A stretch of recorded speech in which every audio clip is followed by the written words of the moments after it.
As we alluded to in the PS5 impressions video we posted, we are back. My name's Collin, back with my friend Curtis. We are here to talk about Spider-Man Miles Morales. And not only just talk about it, we are going to spoil that game and the Spider-Man 2018 game and who knows what else. A spoiler, you might call it a webcast. Okay, well, thanks for tuning in, everybody. Yep. Yeah. Collin, how's it going? It's going okay, just trying not to stress out too much about that Sackboy trophy. We're talking about it probably for a good 30 minutes. Sure, as you do. Clearly not on my mind at all, but I don't know. But Spider-Man Miles Morales, I'm feeling pretty good about. So one thing, I was talking to you yesterday, and you said that you've had some time to reflect on the story. Yeah. And I said we should probably just start with an announcement from Curtis, and you replied, yup. So, Curtis, take it away. So I was thinking about it before recording as well, and I feel like maybe I shouldn't tip my hat too much, before we get to it, because we're going to go through the story and talk about, the story beats and characters and whatnot. But I will say, off the top, right, we talked about it a bit in the PS5 impressions discussion. I believe this Miles Morales game, to me, is the best of the two Spider-Man games, just on, a gameplay level, right? I think there's a lot of improvements and just streamlining Insomniac has done with this game that's just made it better and more fun to play. Especially, in the time since we talked about it, I have gone back 100% it, the missions, all the collectibles. I did the New Game Plus run, which got me thinking more about the story.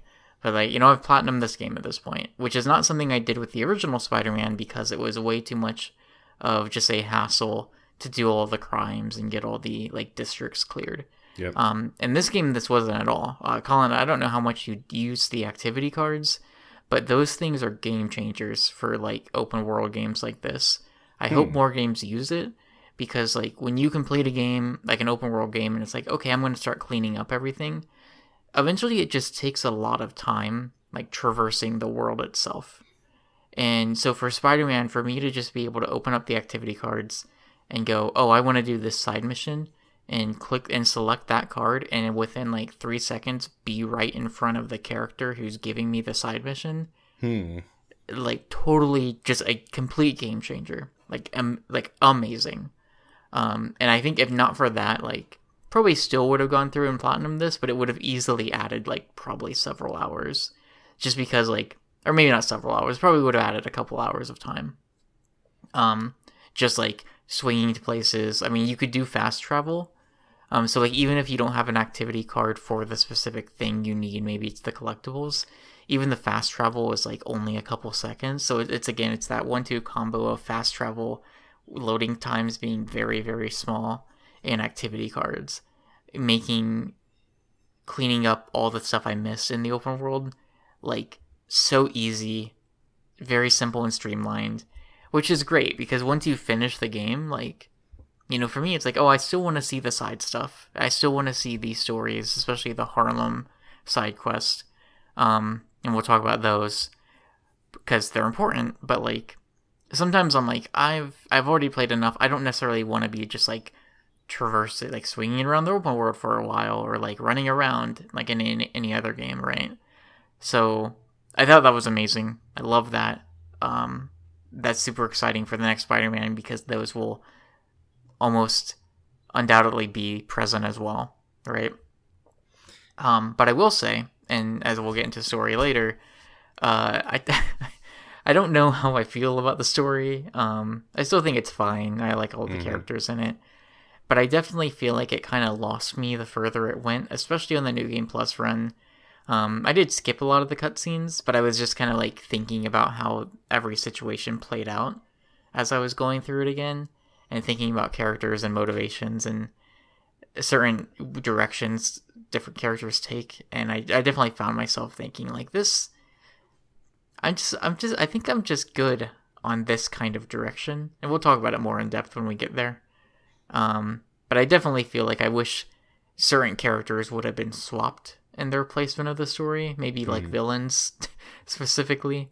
Yeah. And not only am I bummed out about the fate of one particular character, not just as a man, they were cool, I'm bummed about them, but I'm just bummed because it's like I actually just wish they were still around because I think there's still more that could have been done with them. Right. But we'll get into it. Collin, overall thoughts on the game itself before we like dive into story, especially compared to the first game. Yeah, I do think I wrote down that I think I did enjoy it much more than the 2018 game. I do think the story becomes really predictable. Sure. I think because I'm pretty stupid when it comes to games. It totally plays into it, right? Like it actually does a really smart thing of not holding its cards for too long. Mm-hmm. Of just now, granted, the story is pretty short, so it's still like the third of the way through, but like it's pretty quick to basically say up front, like this is what's going on. Yeah, which I appreciated, but one thing I'm most happy about, I think, and one thing I was actually worried coming into the game was that I think for a lot of people, their first introduction to Miles, other than the Spider-Man 2018 game, was Into the Spider-Verse. Yeah. And I was really kind of worried that it was going to go along like the same beats as the movie, and it just did not do that at all. And I think that's what I was most happy with. And like, some characters are alive in the movie, and they're not alive in the game verse or whatever. But I think that's one thing that kind of solidified this a little bit more. And I think, and I mentioned a little bit in the PS5 video, like I am just so Peter Parker out that I'm like, after all these movies and different games and Marvel Cinematic Universe, I just don't care about Peter Parker all that much anymore. Sure. I think we'll talk about towards the end of the game, kind of, alludes to things that also happened in the 2018 game. But I just feel like I'm good. Like I almost find myself looking forward to like another Miles Morales game than like a Peter Parker game. You're talking about the activity cards. I did not use those at all. I have still like yet to use much of the activity cards.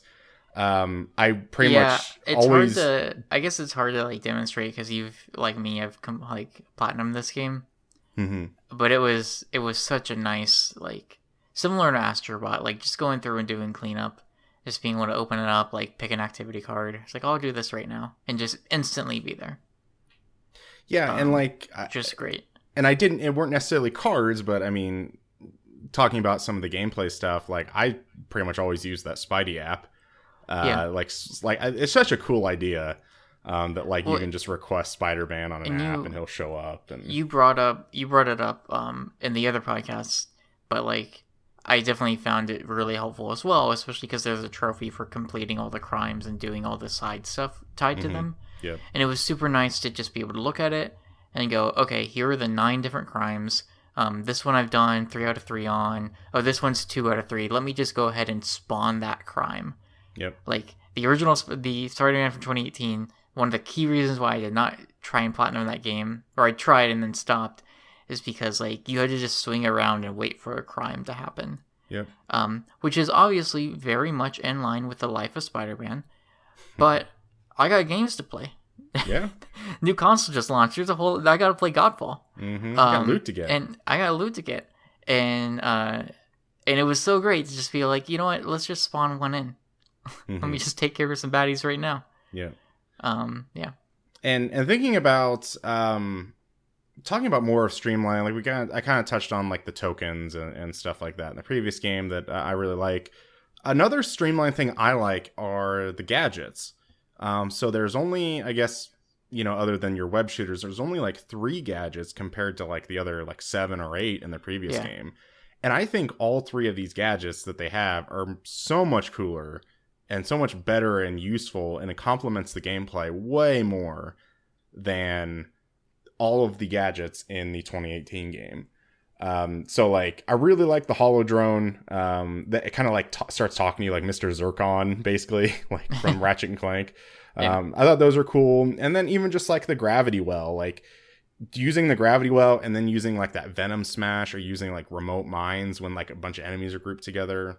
I think that those are just the small changes, and I think that's really what it is just a bunch of small changes that make this game stand so much more above the 2018 game. It's like they feel like they've really learned a lot in those kind of things. Like in addition, like another thing I was kind of writing down next to that was like the invisibility. Did you ever use the invisibility that much? I mean, fairly often, I think, actually. Okay, because I didn't use it that much because like I It felt like helps that there's a trophy tied to it. But yeah,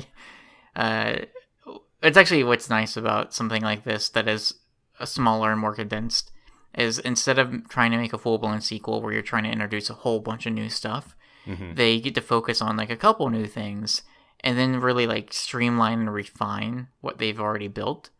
And so it just makes like a really, really solid package. And what's also nice, I think we talked about this a little bit, like the length of it means, I think the platinum for me was 15 hours. That's what the PS5 says. So like that's small enough where you about half the time is the time it takes to beat it. Yeah. And so 7-8 hours to beat, 7 maybe 6 hours, probably about 7 hours or so to like do the rest of it and do New Game Plus. What's great about it is like you're never sitting there like, oh my god, this is gonna take so long. This is a 100-hour game, and that's not even with the side quests. You play for 3 hours and you look at the completion on the map and it's like 2%, and it's like, oh my goodness. Or you play for 4 hours and it's like, I don't think I've actually seen the title card yet for this game. Assassin's Creed Valhalla. It's like it's really nice to be able to go through and just do everything in a game and not have it take forever. I actually think I mentioned this to you almost about Godfall, actually, is like, there's not a lot of content, and that's totally a knock against it for sure. But what I kind of like about it as a loot game is that I don't need to spend 60 plus odd hours to get to the end game. I can just get there in 5 or 6 and be there.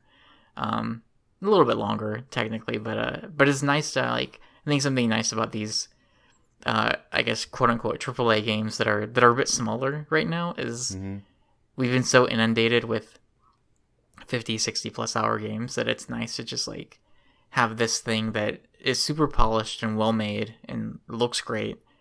But also I know that I can spend 12, 15 hours with it and like have seen everything. Yeah.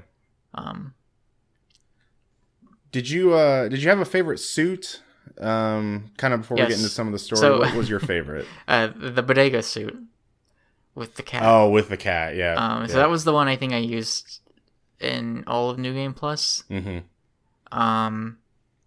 than that, I think it's the 2099 suit is pretty great. I like that one. Yeah. Yeah. So it's probably a mix between that and the cat suit is the one I ended up using. Like once I got it after I was finishing up the side quest at the end of the game.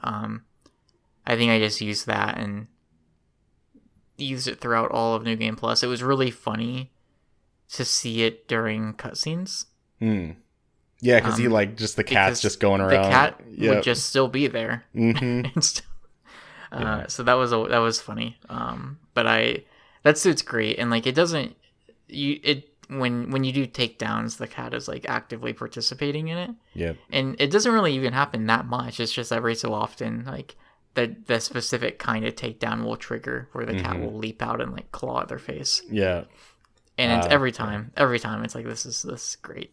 Yeah, one other thing I really really loved about wearing that suit during New Game Plus is there is a sequence. I think it's early in the game. I don't remember.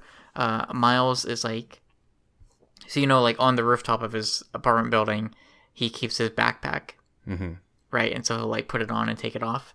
There's a cutscene where he like puts it on, but he was putting it on as I was wearing the bodega suit where he's already wearing a backpack. Oh, yeah. And so he just like, you see him swing the backpack around him like to put it on.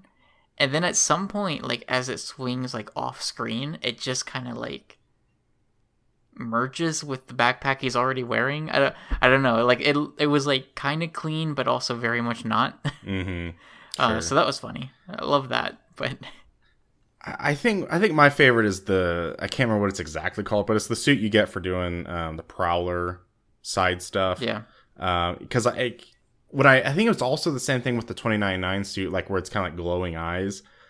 So with that Prowler suit, you have like your eyes are like glowing green, and like actually playing through that in New Game Plus in the cutscenes, you can actually see that green like vibrating off like the environment and stuff like cool. that. Like Spider-Man or Miles will be like an event, and like there'll be like green like aura like all around the vent and stuff like that. It's super cool. So I think that was probably my favorite one. And like even with like, because I was even thinking about like the visor mods and like the suit mods, like I never put much tokens into that. I pretty much only spend it on suits and the gadgets stuff. Same. I think I found some mods that like I wanted, and I just kind of kept them forever. Yeah. One thing I want to get into, I guess, before we get into like the story proper, and some of this is kind of related. So there's like, also again, something I love. There's like 9 side quests in the game. Mm-hmm. Or something like that. It's a relatively small number. Yeah. I think it might be a little larger. I don't know if that 9 includes like the Harlem specific like series of quests. But even then, it's less than 15, right? So it's not that much.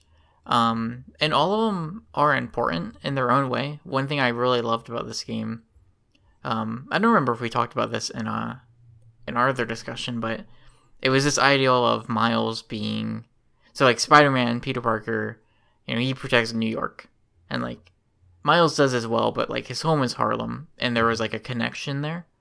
And so I really liked the Harlem series of side quests, where you get to know certain people, like characters that are actually present in like several cutscenes in the game and at the end.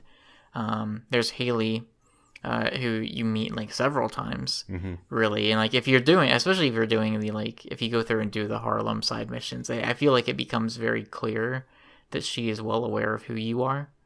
I think there's like one in particular, or like I may be mixing this up, but I think it's one of the Harlem side quests where she just like sees Spider-Man and runs up to him and like starts doing sign language. Yeah. And it's like, are you assuming that Spider-Man knows how to speak, how to sign, or do you just know that it's Miles and so you know that he does? Sure. So stuff like that, and all of it, like, you know, the way it culminates and everything. But I really, I thought all the side quests, they're not like super elaborate, like tons of story and dialogue and whatever, but like they're enough to ground. I think what's great about the MCU, and honestly in the Spider-Man games that Insomniac has made, is that there's still to some extent, I understand maybe recent MCU movies have gone crazy because they're like end-game level stuff, right? But what's always been great about those movies and these 2 Spider-Man games is that there's still a focus on heroes being heroes and the everyday person like mattering. You know, I think about, there's like a scene in Age of Ultron, I think, where like Captain America, I'm pretty sure it's like Captain America, like makes a specific point to like help people in the midst of battle. And you see Spider-Man do that, whether it's in battle or not. Like in the beginning of this game, Miles Morales like is walking down the street and someone's having issues getting his sofa into a moving van, and he's not like wearing the suit, right? But he just like very naturally, without missing a beat, like helps somebody. And you see it a lot in the like Spider-Man app side missions, where some of the side missions are like bigger in scale, of like, oh, this crazy stuff is happening. But even no matter how small it is, right? Like, oh, my cat's missing. It's like, oh, no problem. I'll go find him. Like, it's just little stuff like that where, like, I think it grounds a character that is inherently not grounded because of their ability. They're always flying around, zipping around, or whatever. But Spider-Man in particular, I think we've seen over these 2 games and over the past several movies, even whether it's Into the Spider-Verse or the MCU movies. Like, we're seeing a character that like is so clearly tied to their home and tied to the people that they live around. And I think that there's like, it's something Insomniac I feel like has done super well, especially in a video game, right? Like in a video game, it's, I want to beat up all the bad guys. I want to beat up the villains and have crazy set piece moments.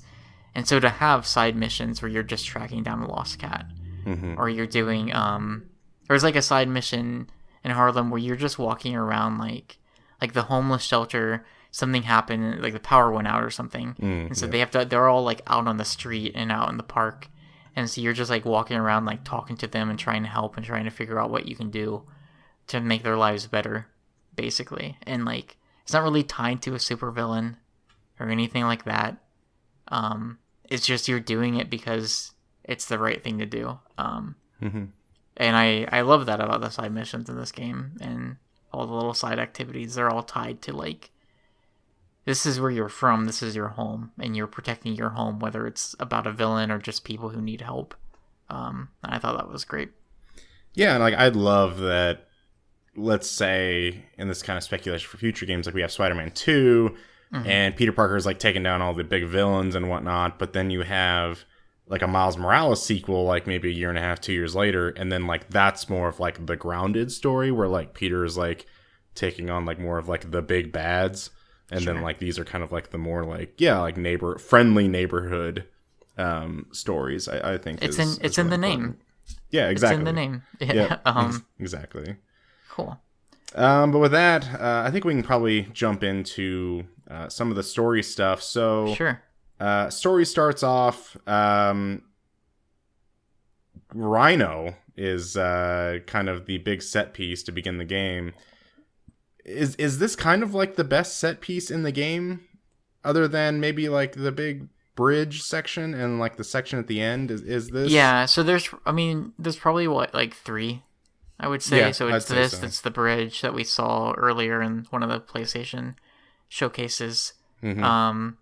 And then there's, I guess, the ending, and even the ending is not is close to like set PC, but like really it's this Rhino chase sequence and it's the bridge. Like those are the two bigger, like in as far as scale is concerned, and the bridge probably being the biggest. Yeah. Both like literally, but also it's like, just like the scale of it. One thing I've loved about this one.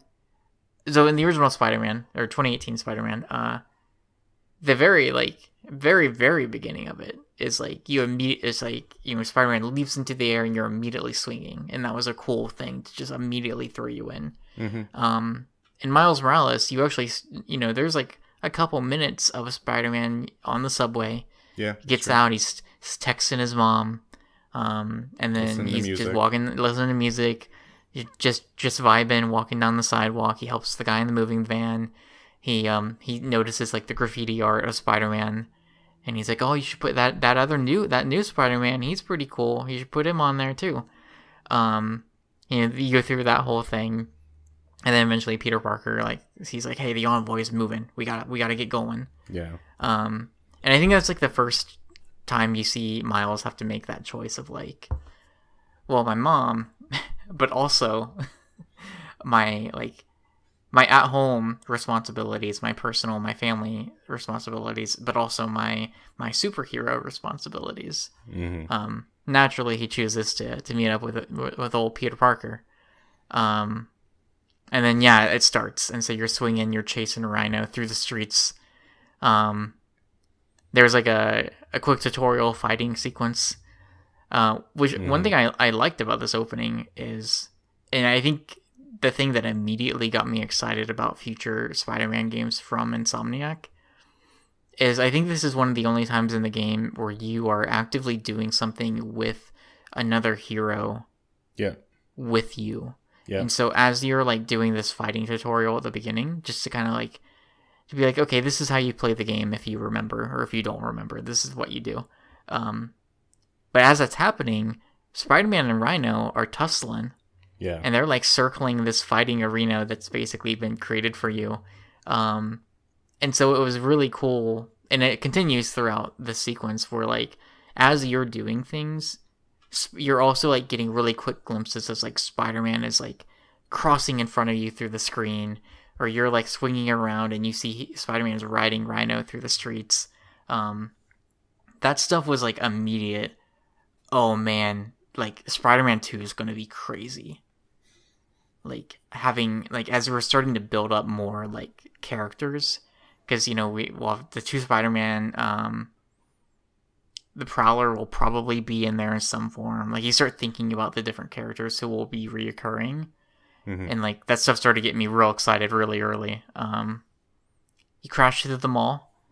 Colin, there's a trophy for having Rhino crash through 15 things. Yeah. I feel like that trophy is more like, hey, if you crash in like 2 things, we'll give it to you. I agree, yeah, because I'm like, I don't think I crashed into whatever, like 15 things or whatnot. It was, I mean, I was like, I'll take it, but... Yeah. Rhino swings off the Insomniac Games logo in the middle of the mall. Totally missed that.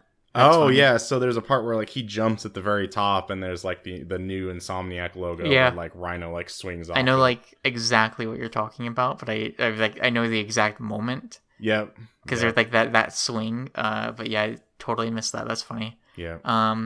He crashes through, and this is like one of the first. So this game takes place through Christmas. Mm-hmm. And this is one of the first. Like we go through a mall, which is obviously just decked out in Christmas stuff. Which is like I think just adds to it, right? Like this game, I'm not gonna say like obviously I think like if you look at all the launch games, like Demon Souls is your showpiece graphically, but this game is no slouch either.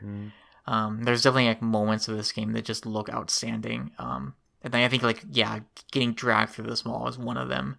Because all the lights, all the decorations and everything, there's so much detail. Like that stuff just looks great, and obviously it's all just being destroyed in front of you, which is like impressive on its own. We see everyone's favorite J. Jonah Jameson. Yeah. Rant and Raven. I love that his studio is like right next to the mall. Yeah, of course. He's dressed as Santa Claus. It's a whole thing. So you go through the mall, you get dragged through the city more, and you end up, fight culminates in, I'm not sure, it was like a power factory or something? Yeah, it's kind of like a factory kind of area. Sure. I don't remember exactly where it is, but this is where, Collin, the differences between old Peter and Miles start to become clear. This is where in like a moment of desperation, Miles unlocks the ability to use what do they call it, like bioelectrical discharge or something? Yeah, bioelectricity, and it's like the venom powers. It's the venom punch. Happen. Yeah, the venom. I can't remember if it's like venom strike or venom punch. Whatever. Venom strike is definitely what it is. Okay, I couldn't remember what they eventually call definitely it. Definitely that. Yeah. And that's kind of just rocks Rhino. He does. And kind of just keep kind of spamming that a few times, run him into a few walls, and Rhino's taken down. Peter pretty much gets the crap beat out of him. Yeah. Peter's in rough shape. Yeah. Like by the time you get there, he's been roughed up quite a bit, which kind of makes it funnier that Miles just like shows up and is like, all right, don't worry, I got it. And I think it's kind of funny that like, they played the 2018 game and you take down like Rhino and Scorpion at the same time, and then it's just Rhino by himself and he can't do it. And it's, I don't know, just weird stuff, but there's definitely some like stuff like that. I think you just kind of have to roll with it. Yeah. But again, this scene, like a lot of this whole section, Miles is relegated to fighting just like the grunts. And so even in this section, you're still fighting just regular bad guys, and you hear Spider-Man in the background fighting Rhino. And I just kept thinking about like the sequel and like having moments where maybe you do have those fights where it's multiple villains, and like you're playing Miles taking on one, and like in the background you can see Spider-Man fighting Mysterio or something, right? Or vice versa. Like that stuff just gets me excited, because like that could be really cool if they pull it off correctly. Yeah. So you beat Rhino, and then we are introduced to Simon Krieger. Simon Krieger, aka Mr. Troy Baker. You can just tell his voice immediately. That's who it was. He just sounds like Troy Baker. Just having a fun time with some line reads. Yeah. Krieger, he, it's one of those like, he very much fits into the category of shows up very early and is very, very like within the first line. You're like, yeah, that's a bad guy. Yeah. That guy's no good, obviously. Yeah. I guess not to spoil too much going forward, but like I guess I'm kind of surprised he didn't fight him. I mean, I don't know. Like, he's not like a super villain. Mm-hmm. He's just a villain. He's just a bad guy. Yeah. So he doesn't like have powers or anything. He just lets other people do his work for him. Mm-hmm. But he's not like, and he does, he gets taken down at the end, right? Like, but he's not necessarily the bad guy of this game. He's just like, he's just a dude you hate. Yeah. And he's mostly in the background. He does some stuff every once in a while, but he's not like, he's not the big antagonist, or he's not the, He just kind of helps nudge things along a little bit with his company. and even with, well, I was kind of mentioning, like, I felt like the story was predictable. Like, I mean, there's like, oh, we'll just wait for the police to arrive to pick up Rhino. I'm like, oh, there's no way. like I immediately was like, oh, Roxxon's going to start experimenting on Rhino, which then you clearly see him show up. Sure. Later in the game. But leaving off to that, Peter announces he's going on vacation and leaves the city to a kid. He's going far from home, you might say. Oh, that's true. And he gives him a little birthday gift, or not a birthday gift, but just a Spider-Man gift, I guess, which is a suit that is absolutely terrible. Christmas present. I guess that's what it is. I hate that suit, by the way. We mentioned it before. It's a suit that looks like the regular Spider-Man suit. It's like clearly stitched together and like made to not look great. Yeah. Which I guess is kind of funny because like Peter Parker makes his own suits. Right? I know. Yeah. So it's not like he's bad at it. It looks like pajamas or something like that. It definitely does. It looks like a kid's Halloween costume. Exactly. Of Spider-Man. Yeah. I think it has like knee pads or something, which is funny. So he gets the box and he's like, oh, we gotta open it. So he calls up Genki. He's like, oh, we got a surprise. And he's like, oh, you get one of Rhino's horns? He's like, no. Just think smaller. So he gets the suit. I think at this point you're introduced to like the next mission is you get getting introduced to side content. So there's the combat training with the holograms with Peter Parker, so that introduces like the combat, the stealth, and just like the traversal, the swinging trials that he's like set up throughout the city. Yep. Genki calls you. He's like, I made this app. It's a friendly neighborhood Spider-Man app. People putting up requests. So you do. The first request you're required to do is one for your uncle. Yep. So his issue, your uncle, he's working as a train guy. Yeah, something with the conductor's subway not the train. Right. Yeah, he's working on trains. Yeah. Train's out. You gotta go fix the train. Solve some puzzles. You beat up some bad dudes. Defuse some bombs. Which, Collin, I'm surprised. So the bomb defusal is something that you do quite a bit in Spider-Man 2018, where you like press L1, R1, you swing them around, and then you web them up. You throw them in the air. Yeah. Yeah. That's the only time in this game you do that. Yeah, I guess that's true. When I was doing New Game Plus and I got to that part again, I was like, wait, they never did this again. Which you do I was surprised because you do it a lot. Yeah. Not a big deal. It's just like something I noticed like on that second playthrough. Right. So this is the moment where I think the game starts to make it kind of clear that they're not going to waste time in like trying to draw out mysteries. Love it. Is you do this and your uncle very quickly is like, I don't remember what he says, but it's very like he makes it very clear that he knows who you are. Yeah. I think he just calls you Miles or something. So what he does is he goes, hey, like, come on back. I want to give you something. And he goes like, hey, I got you like an unlimited subway pass or whatever. And Spider-Man takes it, and it's got his name on it. And he goes, did I get the name right? So cool. That's probably one of my favorite parts of the entire game. Just the way they got that reveal out of the way.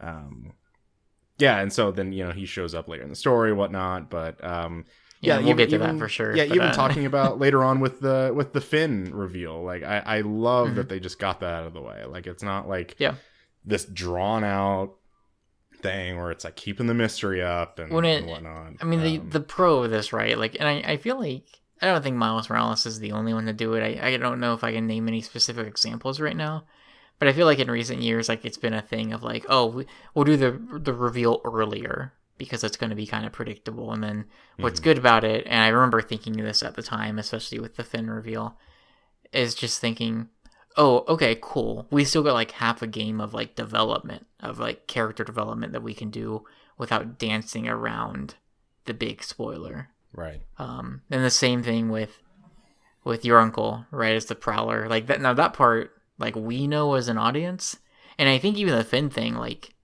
if you follow, the Tinkerer's name, I think in the comics, he's typically a guy, like an old guy, and I think in the MCU, he's just an old dude. He's just like a weird side character in Homecoming. I didn't even realize that like that person was called the Tinkerer. Yeah. If you look it up, he's just like a dude in the beginning. But his name is Phineas, whatever her last name in this game is. And so like if you're familiar enough with the comics and that character, you would know as soon as you meet Finn. Whereas you might know at the end of the dinner scene, you might be like, wait a minute. But I remember thinking from both of them, just like, okay, cool. Like that's out of the way. Now we got plenty of time to actually get to more interesting character development. Right. Yeah. So you do that side mission. At that point, like a lot of like the open world activities have been introduced to you. Not all of them. They've actually saved some for pretty late in the game. Yeah. Which is interesting, and some for even after you've beat it. Mm-hmm. Let's see, what is next? I think you just go home, right? Or something else happen? We kind of skipped a little bit. Okay. And some people I know really like it, but there's the dinner scene. I think it's even before the Aaron Davis stuff. Oh, is it? I felt like it was after, or it was before, or maybe, yeah, I don't know. I think it's a little bit before that, where you are fully introduced to Finn. Actually, looking at the looking at this walkthrough right now, it's definitely the mission before. Yeah, and then you pick out a record, you turn on the Christmas lights, that kind of stuff. So we meet Miles' mom properly, who is great. She's just great. She's not like in the game a ton, right? Like there's a lot of like talking to her over the phone, but she's running for city council, so like that's a thing. I guess in some extent I was maybe a little surprised that wasn't as huge of a story beat. As like I think I thought that element of the story would be more present. She has the rally, which leads to the bridge sequence. There's actually a really cool. I was skipping ahead quite a bit, but there's a really cool interview with Krager and JJ, where if you're like swinging around the city and they're just talking.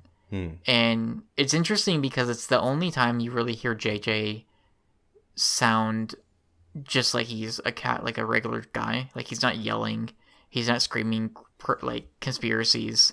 It's just these two guys talking, and Krager is like obviously like very much playing it up as like just a really smooth, understanding CEO, where they're talking about Miles' mom and her campaign and how she's been critical of Roxxon.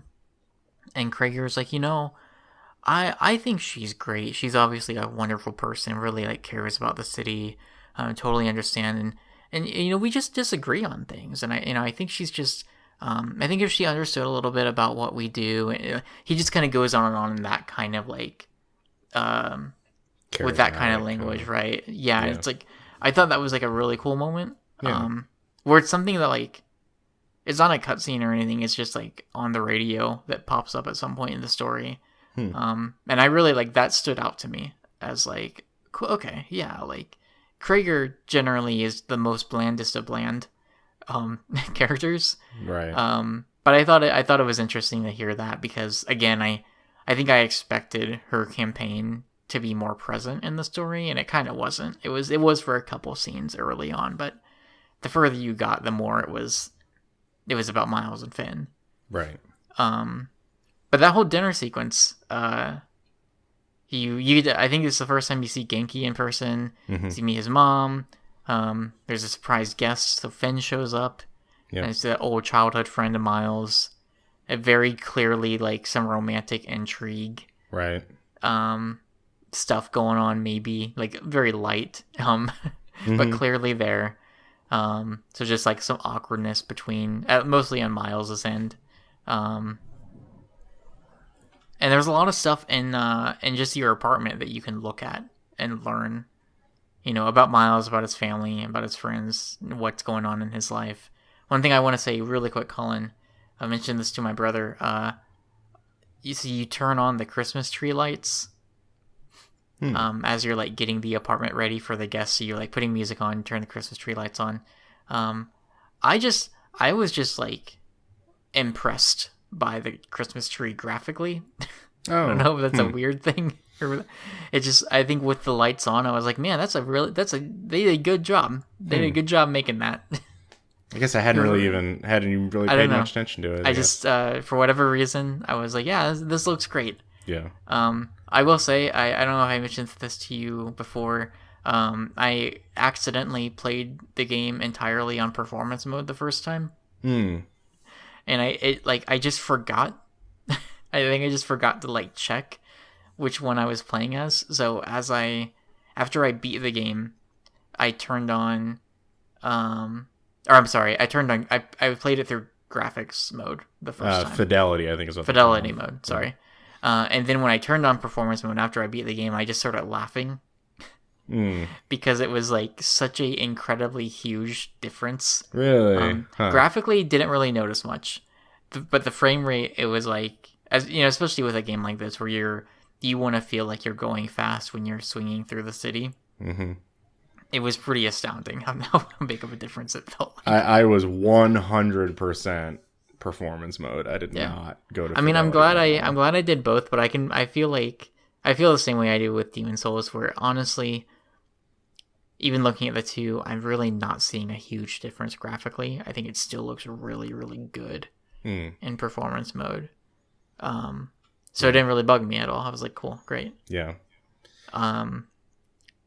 Thoughts on the dinner scene? I thought it was super nice. I love that, like, similar to Naughty Dog, Insomniac, I think it's just been starting to get really, really good at the low-key kind of sequences. Especially if it means like better story and character development of just like letting your characters and story breathe. Yeah. And not having every mission be like action packed and stuff. And I think other than I guess it would be the dinner scene, the walking at the rally or to the rally just shortly after, and then the museum at the end. Those are the only times you actually play as Miles outside of the suit. Yeah. Which I am kind of thankful for, and those sections don't last very long per se. So like especially like when the dinner scene wasn't all that long per se, because like I don't know, it just felt like sometimes it could the previous game really just drew out a lot of those things. What record did you pick the first time? I'm gonna be really boring. I just picked the first one. I didn't even flip through them. Oh yeah. I think the first one, and I think part of that might have also been like when you look at the first one, he's like, "Oh, it was Dad's favorite," and I was like, oh, "Okay, got it, great." Yeah. My second playthrough, I did flip through them, and I just like picked one. I think I picked like the last one.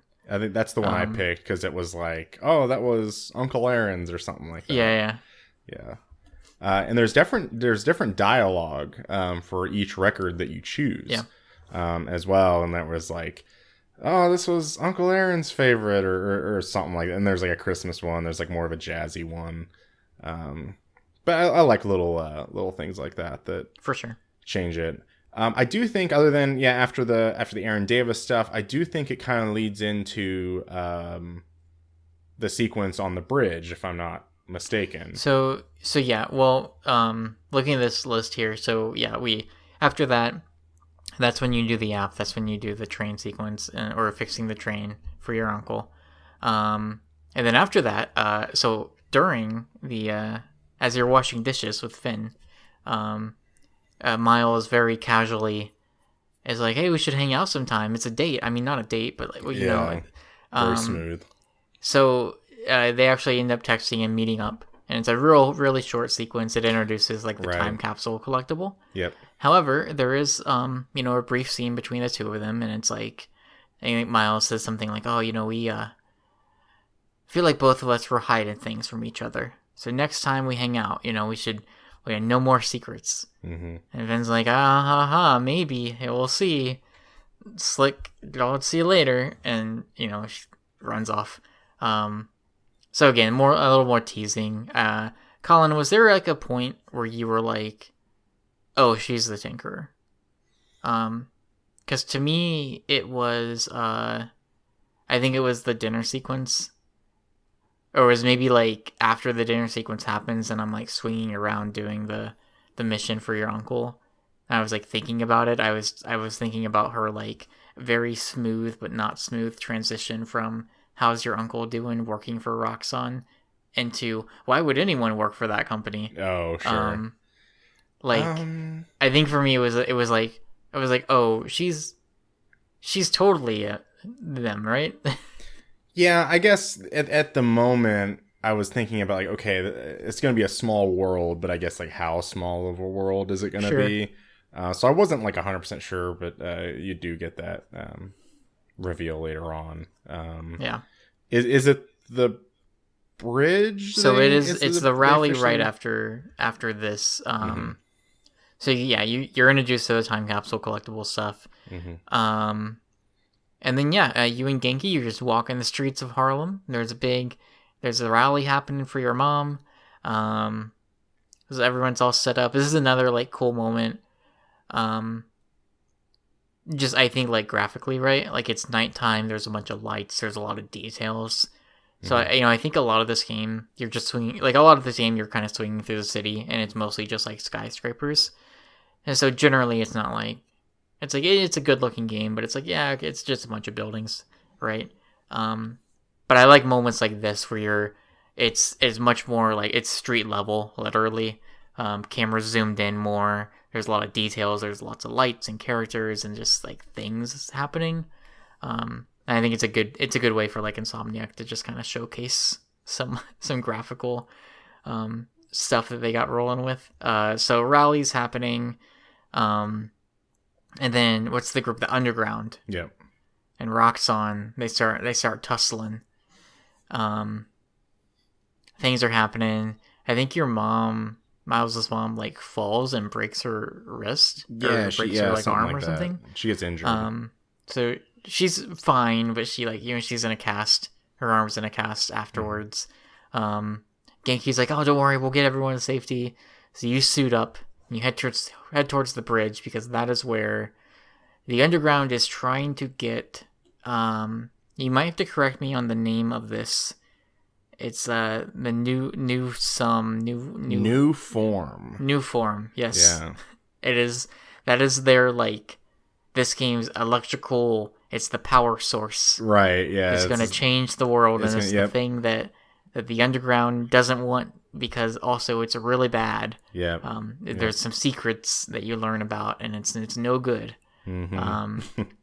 So you get to the bridge, and I think a running theme of this game, especially with Miles, is that he's still new to this, and so he makes mistakes. He makes a mistake in the rhino chasing once, and he makes a mistake here as well, where he's trying to kind of secure the new form as well. Yeah. And trying to play both sides where he's not against both, but like Underground he's maybe not super familiar with right now. He's not really sure what's going on. He just knows he wants to protect his city, and he causes a big explosion, which causes the bridge to collapse. Any thoughts? Obviously it leads into a big set piece. That's like the thing every Spider-Man game or movie needs, where he's like, there's something collapsing, and he's using his web powers to pull the two things together. Yeah. And then also, yes, so this is where, for a brief moment, you see through the mask of the Tinkerer. Really moments after the Tinkerer has even been introduced in the game, and you see that it is Finn. Yeah. And so that's a big moment as well, of that. Any general thoughts coming out of this mission or this sequence here? Not too much. I mean, again, like, it kind of just felt like going through the motions because, like, we've already kind of seen it. I mean, it got spoiled to us. In a weird way, the first thing that came to mind was after Miles is getting ready to be gunned down. He, turns invisible, which we'll get to. But Yeah. what my immediate thought was when that happened was like, oh, well, the gameplay demo they showed at the PlayStation conference was obviously New Game Plus because they show him going invisible on the bridge before he actually gets revealed to that's going funny. invisible. Just like and random there is, stuff I think about. When he's like on his way to the bridge, I don't remember if it's Genki who says it. No, it actually might be your uncle. I think your uncle is the one who like radios in, and he has a quick comment of like, he's like, "Hey man, like, you need to be careful." It was something about like, if the police see you, they'll find someone to blame, or like they'll like, right, when they show up, they'll find like if you're there, don't be shocked if they put the blame on you. It was something like that. Yeah. And so naturally, what happens is after everyone's saved, Roxanne shows up. Or more like Roxanne people show up and they like guns pointed right at Miles, and he has that line of like, they were gonna shoot me. Yeah. I'm not sure how I feel about that or something like that. Yeah. So it's that first moment for Miles, I think, to realize that like, now obviously Roxanne ends up being just like a kind of generic villain group, evil corporation, evil corp, but I think it's definitely a moment for Miles in as far as his realization. There's like a 1-2 punch of, oh, my friend maybe isn't who I think they are, but also, not everyone is going to be on my side when I save people. Mm-hmm. It's not just like crazy conspiracy radio hosts. It's like people with power may not necessarily like me, or they might try and put the blame on me when I was the one who saved the people.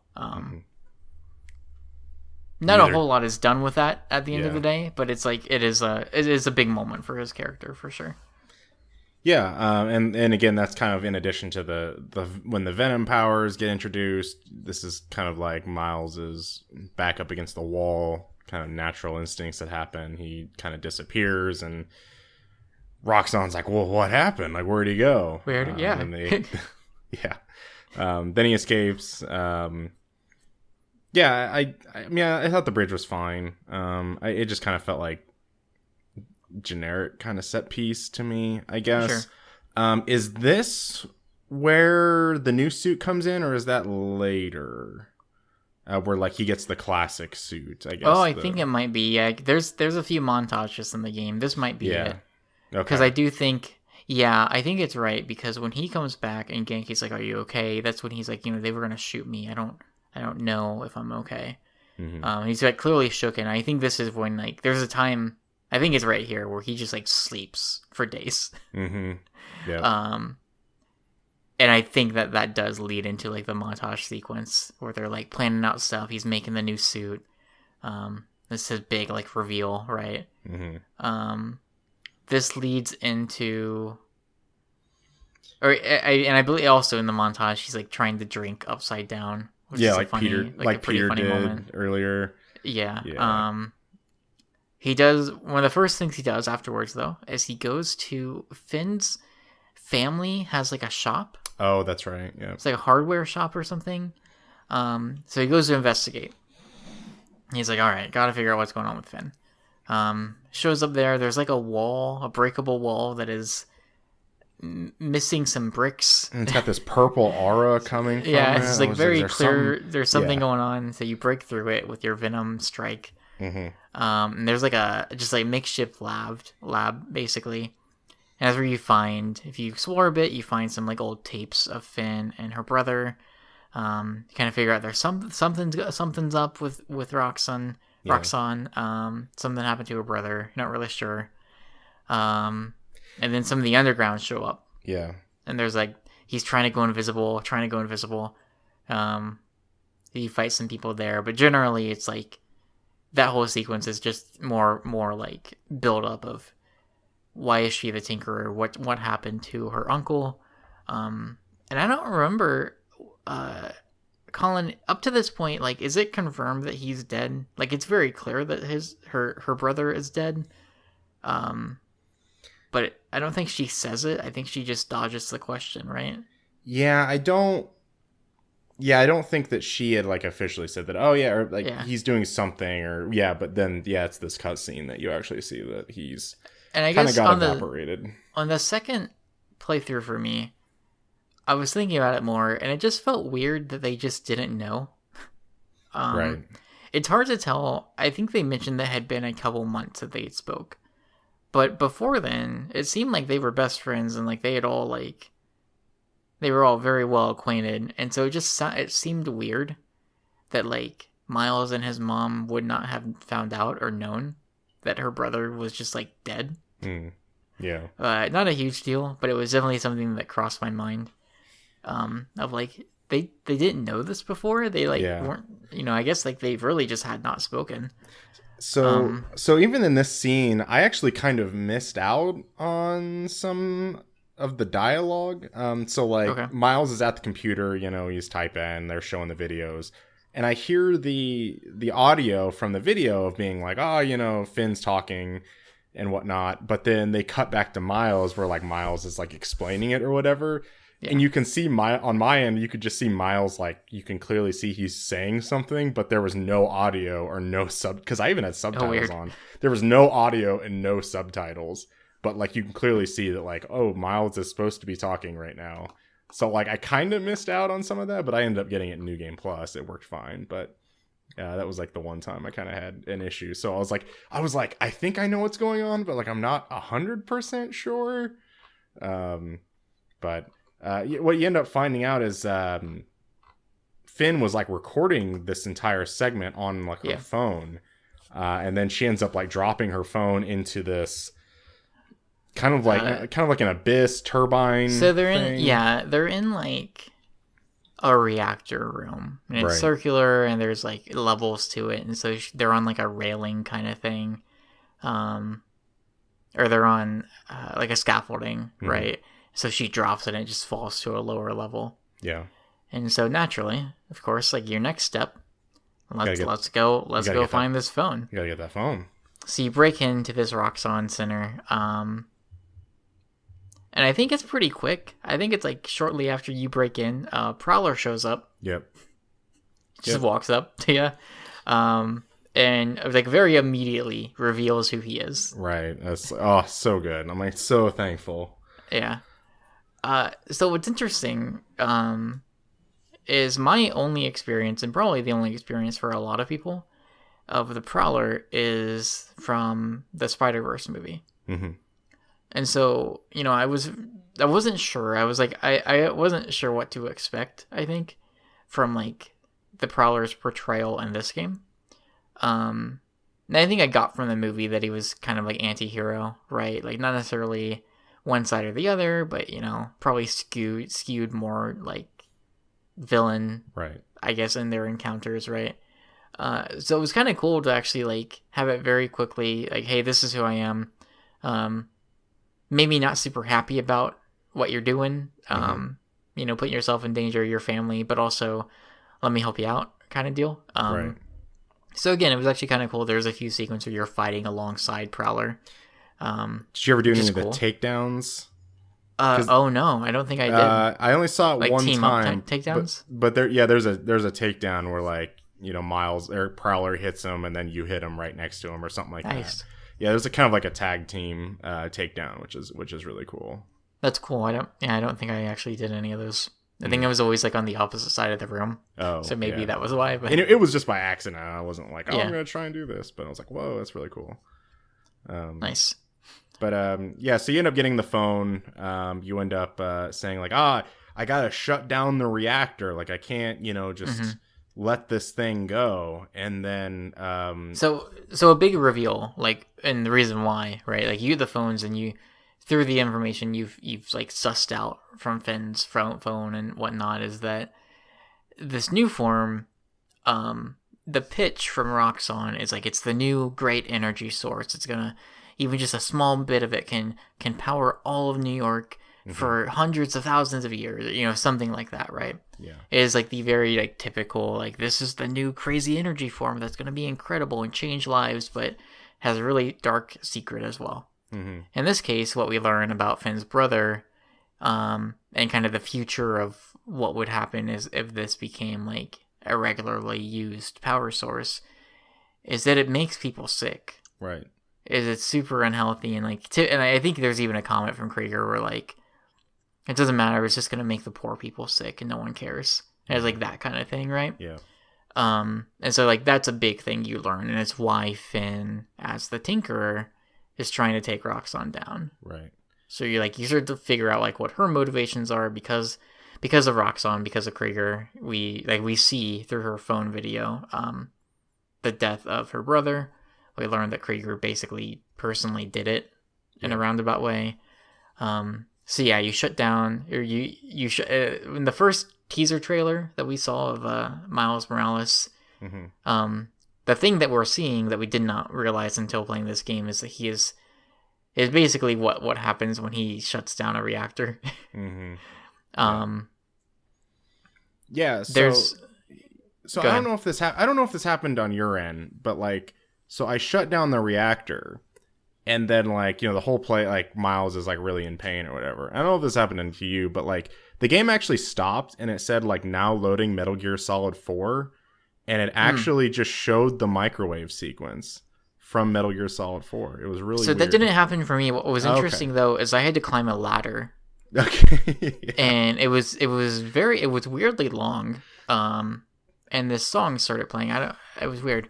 Yeah. Miles got pixelated, and then eventually he like stopped and shook his head, and everything was fine. Mm-hmm. It was like a weird dream. Yeah. But I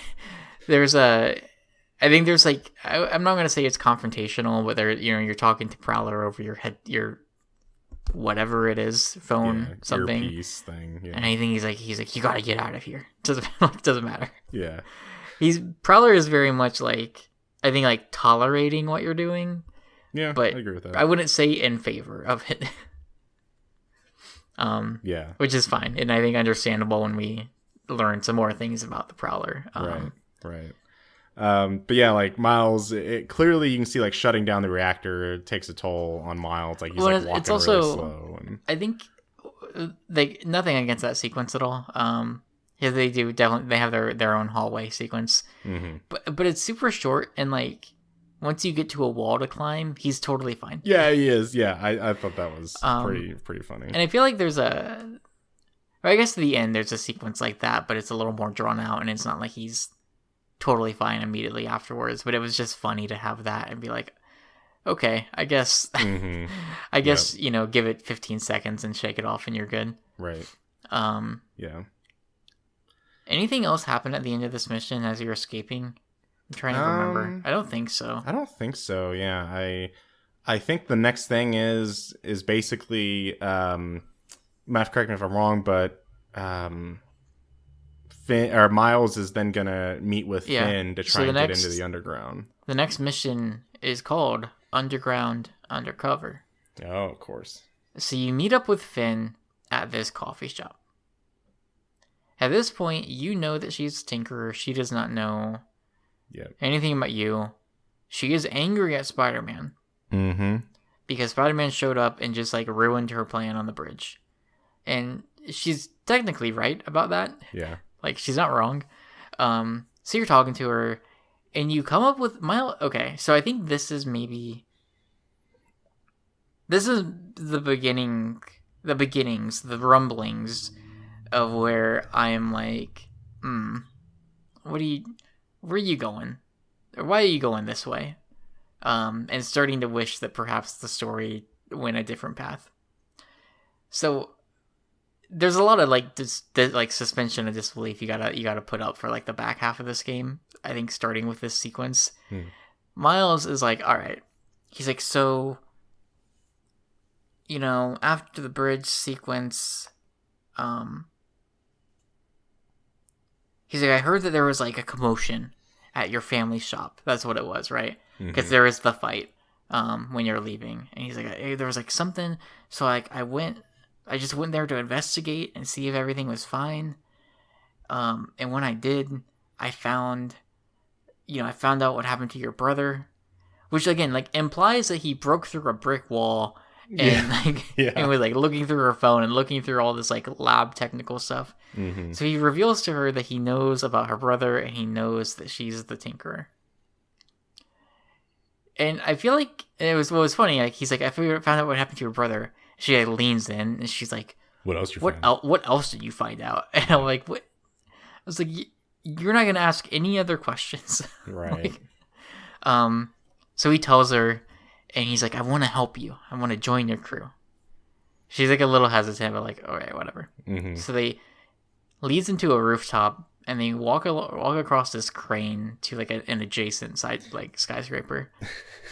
And there's like this whole like test of might, or test of like daring, or kind of deal, where she's like, all right, if you want to join, they got to know that you're serious, to the cause. And so to do that, you need to jump from this crane to a skyscraper hundreds of feet off the ground. So with Insomniac and Naughty Dog, big year for walking on cranes and museums. Immediately thought about that crane sequence. Yeah. Yes, absolutely. Yep. So also Final Fantasy VII's museum. Can't forget that. Oh, that's right. Yep. Yeah, great moment. So it's funny, like, so Miles even makes a comment like in his head. He's like, all right, I gotta make this look like I don't have powers, which is really funny to me. But cool. I was like, I get it. I was like, okay, cool. Like, it's a good way to like rationale this moment, because if you don't say anything, like, I think everyone's just gonna be like, what's the trouble here? Like, I do this every single second of this game. Right. And I love that he like, I guess we'll say purposely like almost misses the jump. Right. And again, like, she grabs and pulls him up, plays it off very casually. Mm-hmm. I just feel like in real life, he'd probably be like, oh my God, I almost fell. Like, I almost died. Yeah. I mean, he didn't, but you know. So, it's kind of funny because she's like, you gotta be careful. Some of these people, it takes a while for them to come around. But there's really like no interaction with any of them. Yeah, not really. Everyone's just like standing around. You walk around and you're just like investigating everything. Which I can't help but feel like you'd probably get a lot of stares. Yeah. Which is fine. It's not a big deal.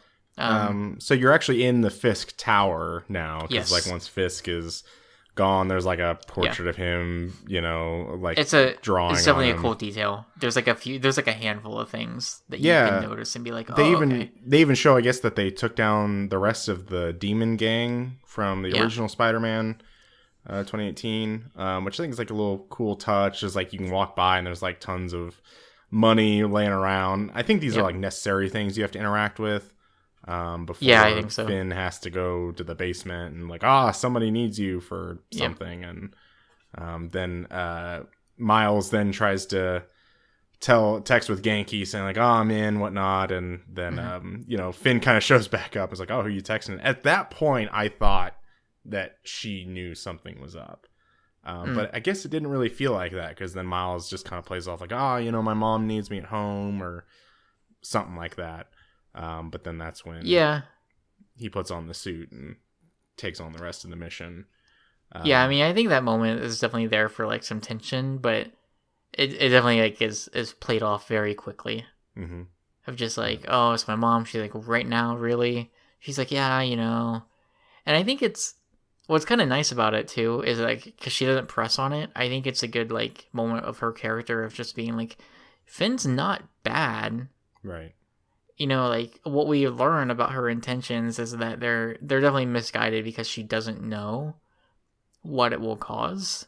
Like, there's a key piece of information that we learn about the reactor that she doesn't know, right? But like, what she's trying to do, like, it's sensible and it makes sense, and you know, there's a lot of logic there. Like, you know, she's got. I think Miles even asked her about like why these people, why she's running around with these people, and like, I don't remember what she says, but like, you know, there's definitely like a level of like, hey, you got this gang with like militarized gang basically following you around. But like the core like conceit of her plan is like, okay, yeah, I mean, sure. And I like that she's just like, you know, I like that when he's just like, yeah, you know, it's my mom. Like, it's clear that like she cares about Miles, she cares about his mom. Like, they've known each other a long time. Like, I think it's like a very understanding of like, yeah, I got it. Well, I'll see you around later, right? He's like, oh yeah, for sure. Mm-hmm. So it's like, okay, cool. And then you suit up and proceed to take out all of her gang. All of them. Maybe not all of them, but a lot of them. Yeah. You end up finding the statue that you Yep. did, and I actually, kind of just taking a step back, I actually really liked that kind of sandbox kind of area in the Fist Tower. Just plenty of ledges, different things to zip onto. I think moments like that make it clear just how much, Rocksteady kind of paved the way, I think, with Batman. Sure. As, a lot of Arkham Asylum is basically just rooms like that. Yeah. Sure. And Spider-Man obviously plays fairly different. Like, he's got a lot, like, different abilities. He's swinging around. If you think about it, like, the combat scenarios in rooms, and enclosed rooms like that are pretty similar. And that's not necessarily a bad thing, right? Like, people love those games, and, like, it works. And so, like, yeah, nothing wrong with taking it and putting your own web spin on it. There it is. But I think, like, it was in rooms like that, and even in the original, like, 2018 Spider-Man, like, it's very clear, like, okay, yeah, like, Rocksteady really paved the way for stuff like this. Yeah, sure. It turns out it still works. It's still fun. Yeah. So you find there's a secret room, and Genki's like, yeah, Fisk, he likes art. Or, like, I don't remember what the line is, like, likes art that is something. And then so you learn, like, oh, the secret stairs are under the statue. And that's just how that's his exit. He's like, I gotta find an exit, basically. This leads to the mission Curtain Call, which is Spider-Man goes to a theater. I'm trying to remember why. I think that's where they're setting up, like, where the new form is. That's where like that vial of new form they have is gonna. That's right. I don't know if they're gonna explode it. I can't remember. Yeah, he's like starting to figure out her plan, right? He wants to disable them. You might, if you remind me, what is the point where we figure out? Is it later on that we figure out what will happen when she shuts down? When she, like, destroys the plaza? Is that later that we find out that, like, oh, it's gonna, like, flatten Manhattan? I think that's after they're captured. Okay. And that's they're when, in that. Yeah, Finn's about to assassinate Rhino. Sure. Okay. And he's looking on the computer. Yep, that's okay. So it's a little later on. So yeah, Curtain Call. That's where they've got the big vial thing. It's again like another kind of enclosed space where you're fighting off people. One thing that, like, I guess kind of bummed me out is the first time I went through that, I, like, stealthed it completely. And when you take all the enemies out, like another wave shows up. Yep. And then you're just immediately right in front of them, and it's exactly happened to me too. Yep, same thing happened. It's like, all right, great. Yep, you're not alone. It happened to me too. It's just kind of funny, but yeah, you end up taking down all them guys. I think you get introduced to, like, the big like shield hammer, dudes or whatnot. But then Finn shows up, takes the vial, and then it kind of leads to, like, a mini set piece where you're because you're chasing her. Yeah, chasing her throughout the city. Finn then kind of gets the drop on you and almost, like, breaks your back, kind of, in a way. Slams you on this guardrail. Miles is just kind of laying there. Then Finn takes out her sword. Like, give me a reason I shouldn't kill you, or something like that. Yeah, and Miles says, "Well, my mom would be very upset," and he takes his mask off. And good line. It's, like, the big reveal. Yeah, I like that too. Good line. Yeah. Another theme of this game, and it's mentioned earlier on from Prowler, is so we know now. Without context of comics or other movies, just from this game, we know that there was a falling out between Miles' parents and his uncle. Miles doesn't know why. It becomes apparent that the Prowler is the reason. And so there's a scene where they're, like, standing on a train. And I think it's, like, after they've worked together and you find Finn's cell phone. And they're talking, and Prowler basically says, like, tells him how, like, he thought that when he told Miles' dad that he was the Prowler, that, like, there would be an understanding that it would be okay. And it wasn't. It wasn't at all. And it actually, like, ruined their relationship. And so there's a message early on of the Prowler basically saying, like, it's similar to what Spider-Man says, right? Is you should not tell people.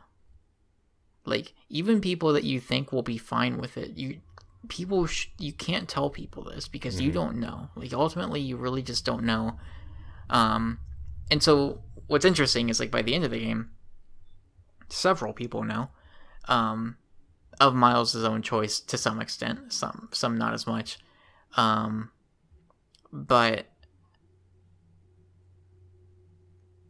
yeah, like, it's interesting that, like, eventually Miles actually makes a choice differing from the advice of, like, older, quote-unquote, wiser people in his life, where he like, I think he tries to be secret, he tries to keep it hidden, and I think comes to the realization that he shouldn't, or that he can't, especially with Finn.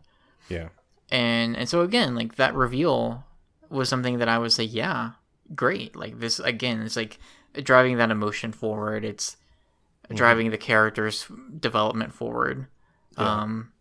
She's upset, so she runs off, and you, like, you're banged up pretty bad. Yeah, so this is another weird moment because, the cops show up, and then you look back, and then Finn's gone, and, like, Miles takes out his web shooter, and it doesn't work, and so I'm like, oh crap, he's gonna get captured, because, like, he can't swing, and he's just on the roof, and these, police are gonna come up there and get him.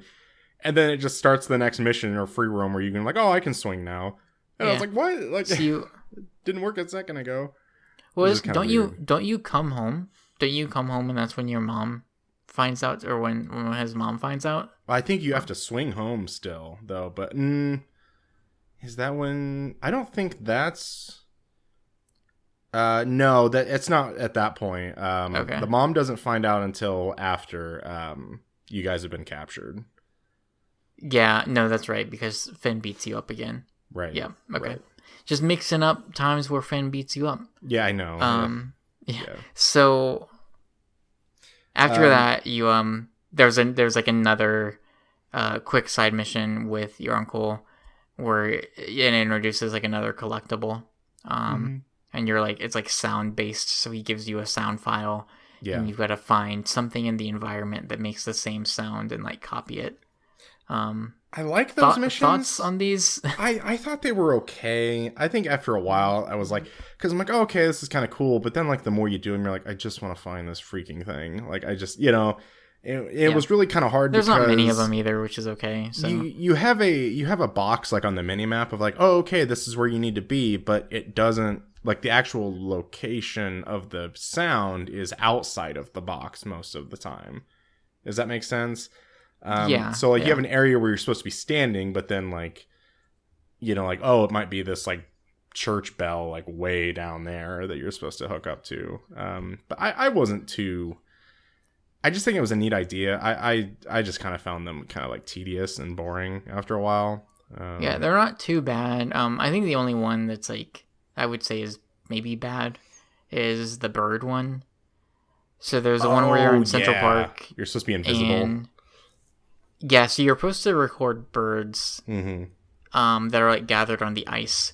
But if you get too close to them, they fly away. Yeah, and you just gotta wait. And I think, like, I just went on the ice because that's where the box is on the map. Yeah. And I didn't realize I actually scared birds away. I saw birds flying overhead, but I didn't realize they were there. Because I was looking a different direction, I guess. Like, there was, like, a guy ice skating, and so I thought it was that. And, like, Miles makes a comment about the birds, and I was like, oh, I'll just look up and wait for birds to fly by. Yeah. And they never did. And eventually I looked it up. And I was like, oh, like, they absolutely would not have figured this out unless I went away and came back or something. Yeah, they come back, and then what I ended up having to do was, like, turn invisible and then walk up to them and do it. Yeah, I agree. That one's kind of weird. Yep. So after that little detour, you mentioned a Prowler. Yeah. That you're gonna talk to Finn. You gotta work things out, and and he's like, where are you meeting at? Yeah, where are you meeting at? Why do you want to know? Like, in the moment, it's like, oh, he's just looking out for you. You know, you never know. Maybe Finn will try and get the drop on him. Right. But like in retrospect, it's a very clear like, oh, don't tell him. Yeah. So he's like, oh, it's the church. He's like, oh. So Miles swings off, and you have that like the great moment where he's like, yes, it's gonna be at the church tomorrow at noon. It's leave the boy alone or something. Leave the boy alone. Yeah. And you're like, oh man, who is that? Who's he talking to? What's about to happen? Yeah.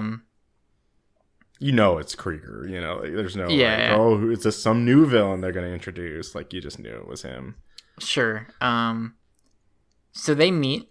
They're talking through. Finn's mad. There's a growing, and it definitely plays into, you know, where the story is headed. But there's like a growing sentiment of Finn feeling like Miles just keeps lying to her, basically. And so there's a growing distrust there. It's not that bad right now. Like at this moment, it's not that bad. It gets worse. And Miles, he's just kind of awkward around her, and he doesn't really know the right way to phrase things, and so it never really comes out right. And then from the sky, drops out of a helicopter. Red Rhino. Is there? I'm not familiar enough with the comics. Is there like a Red Rhino, or is there like? Do you know? I honestly don't. I was curious if there might be like. I actually wrote in my notes Red Rhino also, so the way you're saying that is pretty funny. Rocks on Rhino. Yeah. Yeah. So he drops, literally gets the drop on them. Takes them out. They're captured. They're tied up. Krieger's taunting them, basically. Lets some Roxxon guards come in.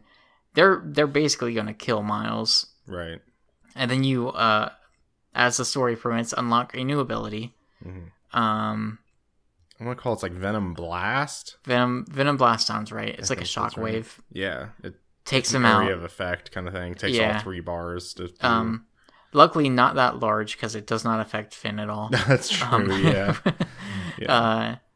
You know, she's like, "Oh, they were gonna kill you," and he's like, "I'm okay now." So they try to escape, and during their escape sequence,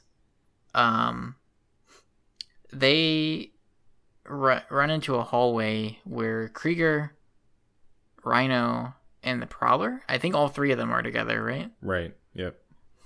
And this is the point where like where Miles realizes that the Prowler sold him out. Sold him out. He's got a bad side to him too. He is not necessarily a good guy. And so that's like, I feel like that's a moment. It does like, there is more to that.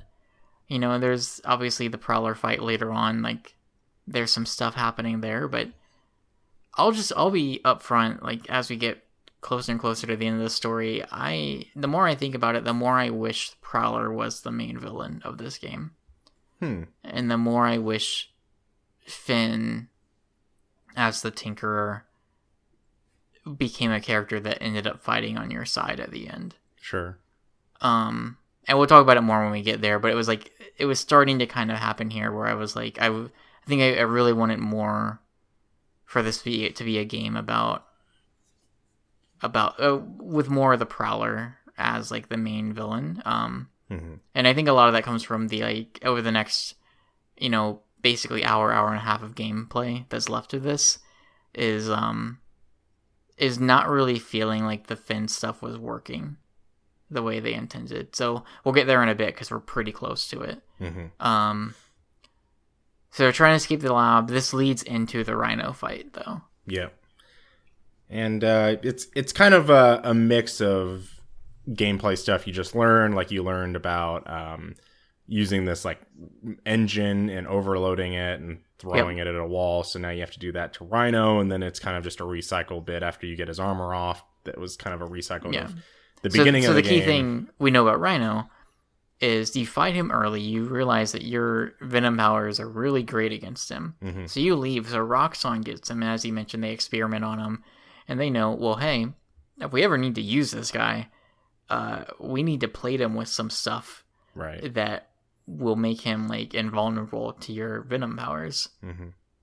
And so the first half of that battle is basically, like, working together with the Tinkerer to get that stuff off. Mm-hmm. Yeah. And again, like I mentioned this before, things that get me really excited about the Spider-Man 2 game is fights alongside other like characters with powers, Yep. whether it be anti-heroes, heroes, or whatever. And I don't want a co-op game, to be clear. I don't want that either. Yep, I agree. But I think it could lead to really cool moments where you're like, both Spider-Man are fighting. Maybe I don't know, what's some other, like, maybe Wolverine shows up. Like, I'm wondering, what is the limit for Insomniac, right? Like, so far, obviously, we're seeing very typical Spider-Man characters. Mm-hmm. But is there a limit? Like, what other Marvel characters are they allowed to use is what I'm curious about. Yeah, and the DLC of Spider-Man 2018 did a really good job of that. Because there's a part where you actually fight with Black Cat in the first DLC, and then the last DLC there's a part where you actually fight with Silver Sable, like in a sewer section or whatever. So like like the Miles fight at the very beginning with Rhino and Peter falling over, and even with the Tinkerer and the Prowler, those are definitely highlight moments in the game. One thing I will say. I like both Rhino fights. I think the first, on the New Game Plus run, obviously it was very, very easy. Mm-hmm. On my first playthrough, I did find the second Rhino fight to be a little annoying because I think there's so much going on, and what's required of you is like you got to charge the thing and then you got to throw it, and like there's a few steps you need to do. Mm-hmm. And I think I did die at one point in that fight, but it's pretty well checkpointed, so it's not that bad. And it's generally a pretty easy fight, but I found it to be annoying in certain phases of that fight where like I'm trying to do the thing I'm doing, but there's just like so much happening that I just get hit and I get like knocked out of the animation. Yeah, and then there's that red kind of poison stuff that that allows you to not use your venom power, so you got to wait till that goes away. It felt very similar to the Avengers game, where like you would try to do an attack and then get hit by some ranged gun from like 300 meters off to the left of you, and you're like, oh, well, I guess I can't do combos right now. Not as bad as that, but still enjoyed the fight. I will say this is so like I mentioned it before. I really like this game for its brevity, for it being compact, shorter, right? One thing that like, and I do enjoy this game more than the original Spider-Man on a gameplay level.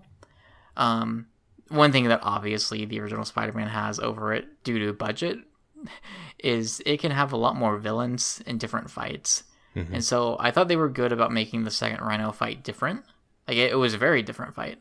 But it was like when Rhino showed up at that church, I was like, oh, okay. I was like, all right, like it's clear how many villains are actually like how many boss fights are there going to be with different villains, and the answer is not that much. Luckily, we still have the Prowler and Tinkler. God, very different kind of villain. Yeah, that's true. We still have those coming up too, but so you take down Rhino, and you're like, all right, Finn, just watch him, make sure he doesn't pull anything. I'm gonna go check out Krieger's office, and this is where you learn that he's played up to be just like the guy who takes credit for other people's work. He's not really that smart. He's not like a physicist or anything like that. He's a smart like CEO, right? Like he's a businessman. He knows manipulate and stuff. And what you learned is he's at least smart enough to like reconfigure the new form so that if something were to happen, like if Finn were to try to blow up their reactor in the Roxxon Plaza, that it would also cause an explosion so large that it would just kill everyone in Harlem. Mm-hmm. So when Miles realizes this, he's like, "Oh crap! I gotta like, oh no! Now I really have to stop what Finn's doing." Right. And then also at the same time, Rhino is just basically like, Finn, it's your fault your brother's dead. You're at fault. You're all the bad things that have happened. It's all on you. He's just taunting her. So Finn tries to kill Rhino, and Miles gets in her way one more time. Yeah.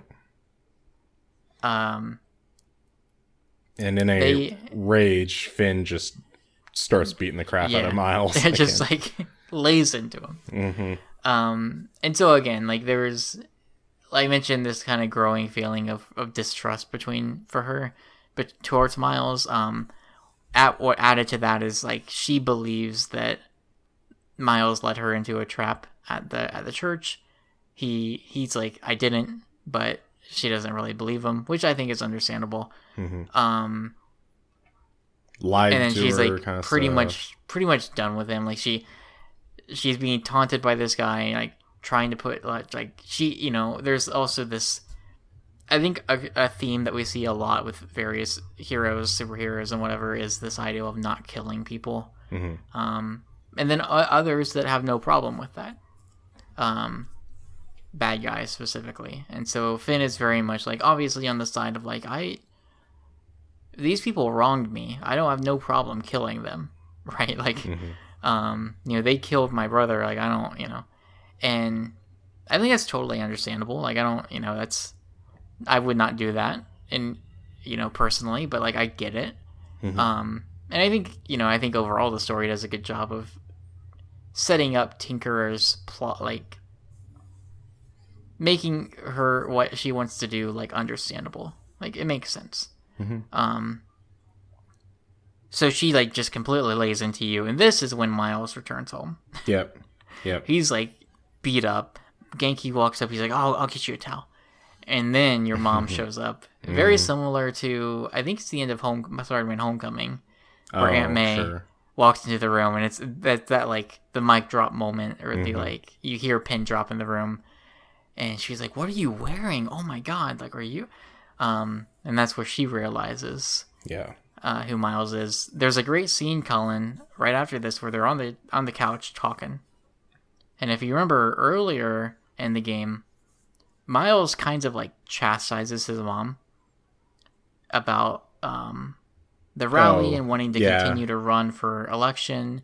He's like, "Yeah, but you could have died." And she makes a comment. She's like, "You know, the Moraleses, we keep fighting. We don't stop. We don't give up." And it's kind of flipped. It's not as like, she's not really like chastising him. It's just like out of concern. And she's not angry or anything. She, again, like, his mom's great character in this game. But she, like, there's definitely a moment where he's able to flip that on the tables. And I think it's cool that she's, like, very quick to go, "No, you're right. Yeah. It's in our blood. We don't quit. We don't stop." Which I thought was nice. Like, I liked that it was just, there didn't need to be, like, any other character confrontation. It was just, like, she knows. And, correct me if I'm wrong, does MJ know that Peter Parker is Spider-Man in this universe? Yeah, even from like, the very beginning of... Okay. Very I couldn't remember. Even in the start of Spider-Man 2018, MJ knows. That's what I thought. I couldn't remember. So yeah, it's like, again, it's more characters like knowing who these people are.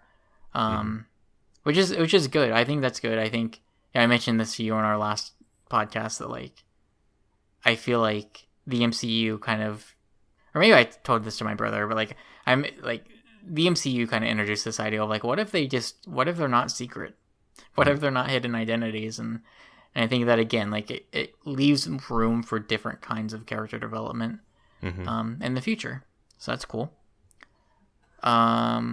What's next, Collin? What happens? So you end up finding out, okay, like, all right, you know what? I gotta stop Finn. I gotta tell her that, you know, like Roxxon, they manipulated the new form. It's gonna blow up everything. This is partly where I believe the game has a quote, "I have to tell you something" problem towards the Yes, end. Colin, I was going to bring this up as and well. it's like driving me nuts.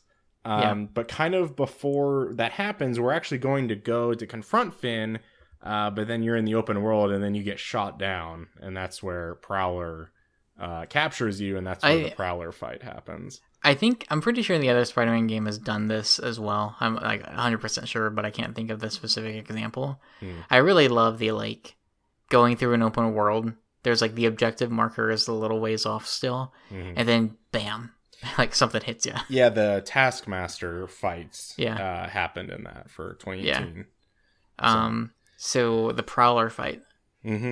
Prowler eventually tries to tell you, hey man, like you got to step away, once things settle down, then come back.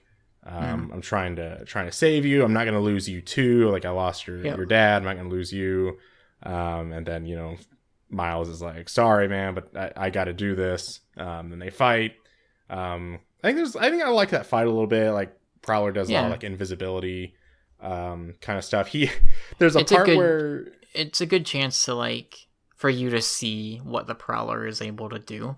There's a part in the mission where it kind of like leads to like a quick little cutscene, and then Prowler throws out clones and like drones of himself. So when that immediately happened, he threw out 3 decoys, and I immediately went into the gadget menu, and shot 3 holo drones out. That's really funny. I was like, okay, I'm gonna do this too. It's like, all right, even ground. Yeah, exactly. So there's like 4 Prowlers and 3 holo drones and a Spider-Man running around. It was pretty funny. That's funny. But eventually, Spider-Man Miles gets the best of Prowler, shuts him down, and basically tells him, "Hey, man, like I gotta do this." Kind of that like making him feel guilty thing, because then like Prowler comes back later and kind of helps save the day in a way. Yeah. But then yeah.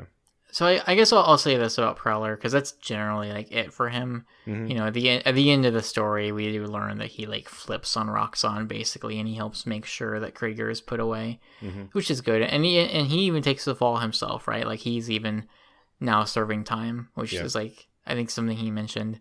Yeah. So that's good. Like it's cool to like see him at the end of the day kind of come out as like doing the right thing. And I think that's probably the interesting thing about Prowler's character is he's not, again, like, him working for Roxxon, there's not, like, a whole lot of explanation as to why, that I can remember, at least, as to, like, why he would do that. But, I mean, I can only wager to guess that, like, there are things that he probably feels that he has to do to, like, make ends meet. Right. Or, like, to make sure that he's still able to live. And I don't think, I don't think he's doing it because of some, like, nefarious deeds. And really, if you think about it, right, like, Roxxon left to their devices. Yeah, it leads to the lower class and homeless getting sick and dying. But it's not a, like, super villain level kind of event that I think we've grown to accept in these kind of comic book stories. Where, like, oh, the supervillain's gonna take over the city, or he's gonna destroy the world, or he's gonna, whatever. Like, Roxxon is just a very, like, generic, like, we're an evil corporate enterprise, and we will inherently, by doing the work we do, negatively impact the lives of poor people, basically. Yeah. And so I do think that, like, Prowler working with Krieger, I don't think it's necessarily, like, a huge indictment on him. Because I don't even know that Prowler, like, knows the depths of which the new form stuff could impact people, right? Like, he's probably like, I'm in it for the job.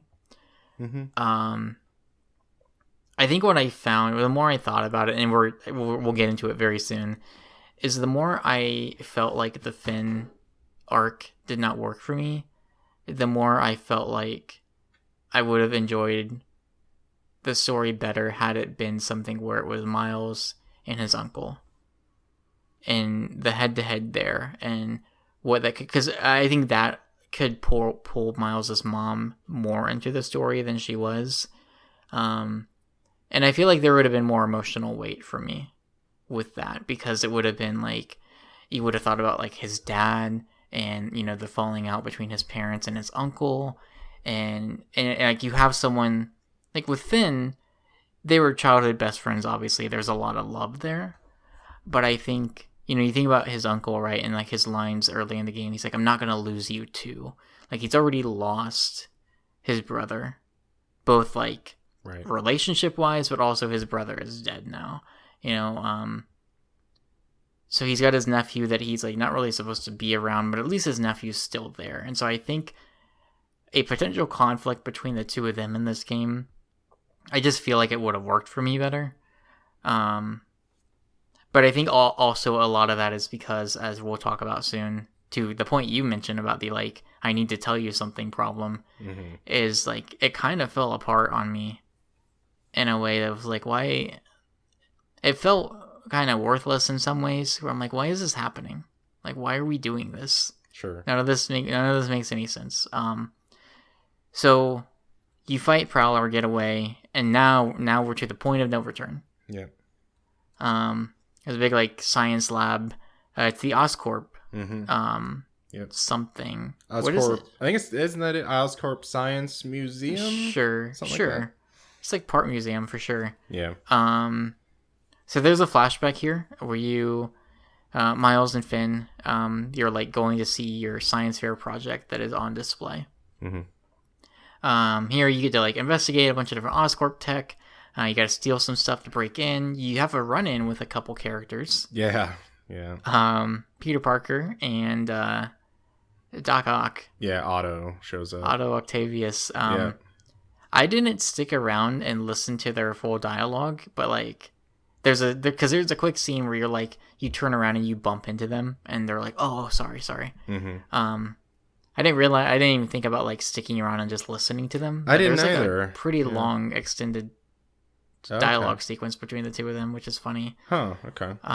I really enjoyed that though. Like that's a cameo I can get down with for sure. That was fun. The only thing I didn't like about it in a weird way, and this is just me probably reading way too much into it, because like when I think of the flashback, it's like Miles's flashback, and like in that moment does he realize, oh yeah, I bumped into Peter that time, and sure, it's just like random stuff like that. Well, like every other character in that flashback is detailed, and so it's I don't remembers know. All of them. Yeah, I understand that. It would be kind of funny if it would be funny to see games like do flashbacks where certain elements of the world are blurry. Or like details are like blurred out because they just don't remember it. Oh, I have a game for you called Call of Duty Black Ops Cold War. Does it do that? A little bit, where it's like, hey, let's remember this time that happened, and they're like manipulating memories and stuff like that. Okay. And yeah, it's actually that's kind of cool. Yeah. So all right. Yeah. So you see your science fair project. Turns out Finn's brother is there. That's where they take the picture together. Yeah. I was gonna say, so Peter Parker's new face. There's two scenes we see it in basically in this game. I know you played Remastered, which has it, right? Right.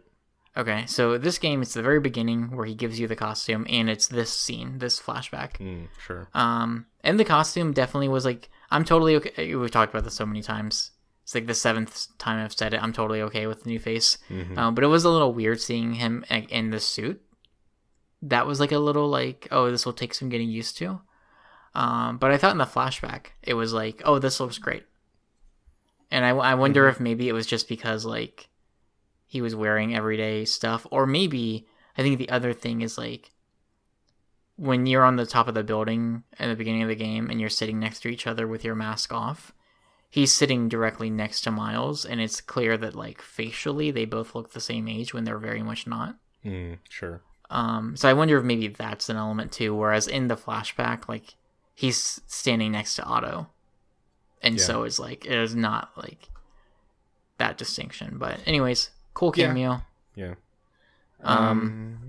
So then eventually, you get to the part where, they take the picture, and then it immediately cuts to present day, where then, I think that's where the new form is. Like, it's like right next to that project, and then, Miles is about to take it. Finn shows up, takes it right back. You go through some some fight and whatnot. And then that's when Finn's gonna retreat and go to the Roxxon Plaza to input that. So there's a lot of fighting in between this part. Everything's coming to a head. Yeah. You end up getting out of the science place. There's more of it that happens in the actual like final confrontation at Roxxon, but Collin, right now feels like the right time to bring up the "I need to tell you something" problem. Sure, yeah. So this is something I'm really glad you brought this up, because I wasn't sure if it was just going to be me, and I feel like I haven't heard anyone else bring this up. Yeah, same. I think I'm just done with stories of like the character who's like, I have this piece of information, and if I can just tell you it, it'll change everything. But just give me a chance to explain. Like, just, if I can just explain. Yeah. Like, what? Like, this was the part where I feel like it really broke down for me. Not like this part in the story, but like this thing specifically, of just like, I get that there's a build up in the story where Finn is progressively like, stop lying to me. Mm-hmm. But I really think like, I think he could have told her right after that Rhino fight. I agree. Because there's even a part where he's like, okay, I'm going to call her. And then he's like, oh, leave a voicemail. And then he calls in, like, the voicemail message is full. And yeah, it's just like, oh, gosh. Like, and I get also, you know, some people might argue in the final fight, or in that final confrontation, he does tell her, and she, like, blows him off. Mm-hmm. And maybe at that point it's too far gone, but I think, I feel like he had a lot of chances to say it, and just didn't, for story reasons, right? Like, I think he, like, I don't know. I know that this is definitely a trope, and I can't think of any specific example right now, but like, I've seen it a lot, right? In just different stories, and I feel like it just didn't work for me here. Because I feel like with Finn, like, if Finn's a genius, Miles and Finn are very, very intelligent, obviously. Like, I think it's like, it's funny, like, I feel like if you're a Spider-Man, you have to be very super smart. But like, it's clear that like the two of them are really intelligent kids, right? And I know that Finn is obviously being driven by emotion, but like, I don't really have any reason to think that she wouldn't believe Miles, like, if he was like, hey, like, I understand what you're trying to do, but like, and I can show you the evidence. Or I don't remember, like, did the computer get destroyed or something when he found out? Because like, I don't have any reason to think that she would not believe him. Yeah, I don't. Or that they could not have figured out. Like, we know through their backstory that they won the science fair, that they've like worked together a lot, they've done all these different projects. Like, they clearly are smart enough, I think, to have figured something out. And I feel like that's where like I draw that conclusion of like, it actually would have been cool for, you know, as much as they flip things on their head of like, let's reveal the big stuff early in the game. You know, let's not waste any time like with the secrets. Like, what if they flipped the "I gotta tell you something" script on its head, and actually that it works this time, and Finn is like hurt but understanding, and they're smart enough, and they work together and figure out like, okay, we still gotta take him down, but obviously like we gotta do it. So we gotta come up with a different plan, and then maybe in doing that, like, it's the Prowler that they have to go up against, right? Like, they're gonna shut him down, but the Prowler's like, no, I have to stop you. And then it becomes this like, then it could be this really cool final fight. Whereas the whole time, if without spoiling anything, there was a common sentiment in The Last of Us Part 2 that there was a fight that a lot of people didn't want to do, right? And for me, you know, you start feeling like I adore that game. I don't know if I necessarily felt that as much. I did in some circumstances and not in others. But like with this game, this whole entire final fight with Finn, I was like, why are we doing this? Oh, sure. The whole time I kept thinking like, this is a really cool fight. Looks really cool. It's fun and everything. But like from a story and character perspective, for me, I was like, why is this happening right now? Like, it seemed dumb and silly to be like, this could be, not speaking of like this story could be better, but like being in their shoes, I just kept thinking, like, we could handle this better. Like, this does not have to be how this is. In a way that, like, it didn't, like, I wished it was different. Sure. Yeah, so I don't. I agree. Is that generally where you were on the, like, I have to tell you something? Pretty much. Like, I think it was just more of the trope kind of thing that got me. Yeah. I mean, like, towards the end, like, I didn't necessarily have that thought of, like, oh, why are we fighting kind of thing, but I was like, okay, we gotta stop. Finn's just not gonna listen. We gotta fight her. Or maybe it would have been, like, not that I think Finn would react this way from what we know of her character, but, like, maybe it could have been a thing where he does tell her, and her reaction, instead of being, oh crap, what if it's like, I don't care? Yeah.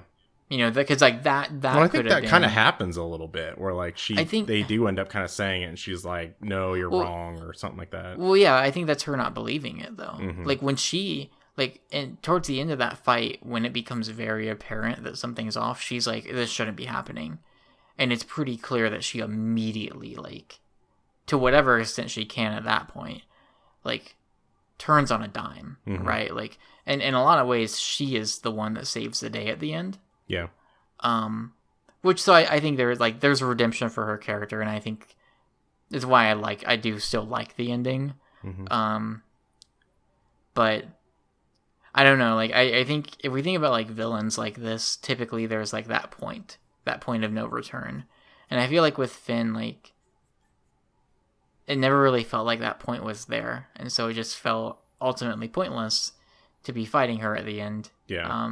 I mean, it could have been interesting if, like, I think we've seen games do something similar before, where, like, you're doing a fight, and in the story, it's like a character you don't want to fight against, so it's you actually cannot fight them. You have to dodge or something. You have to, like, avoid their attacks for a bit.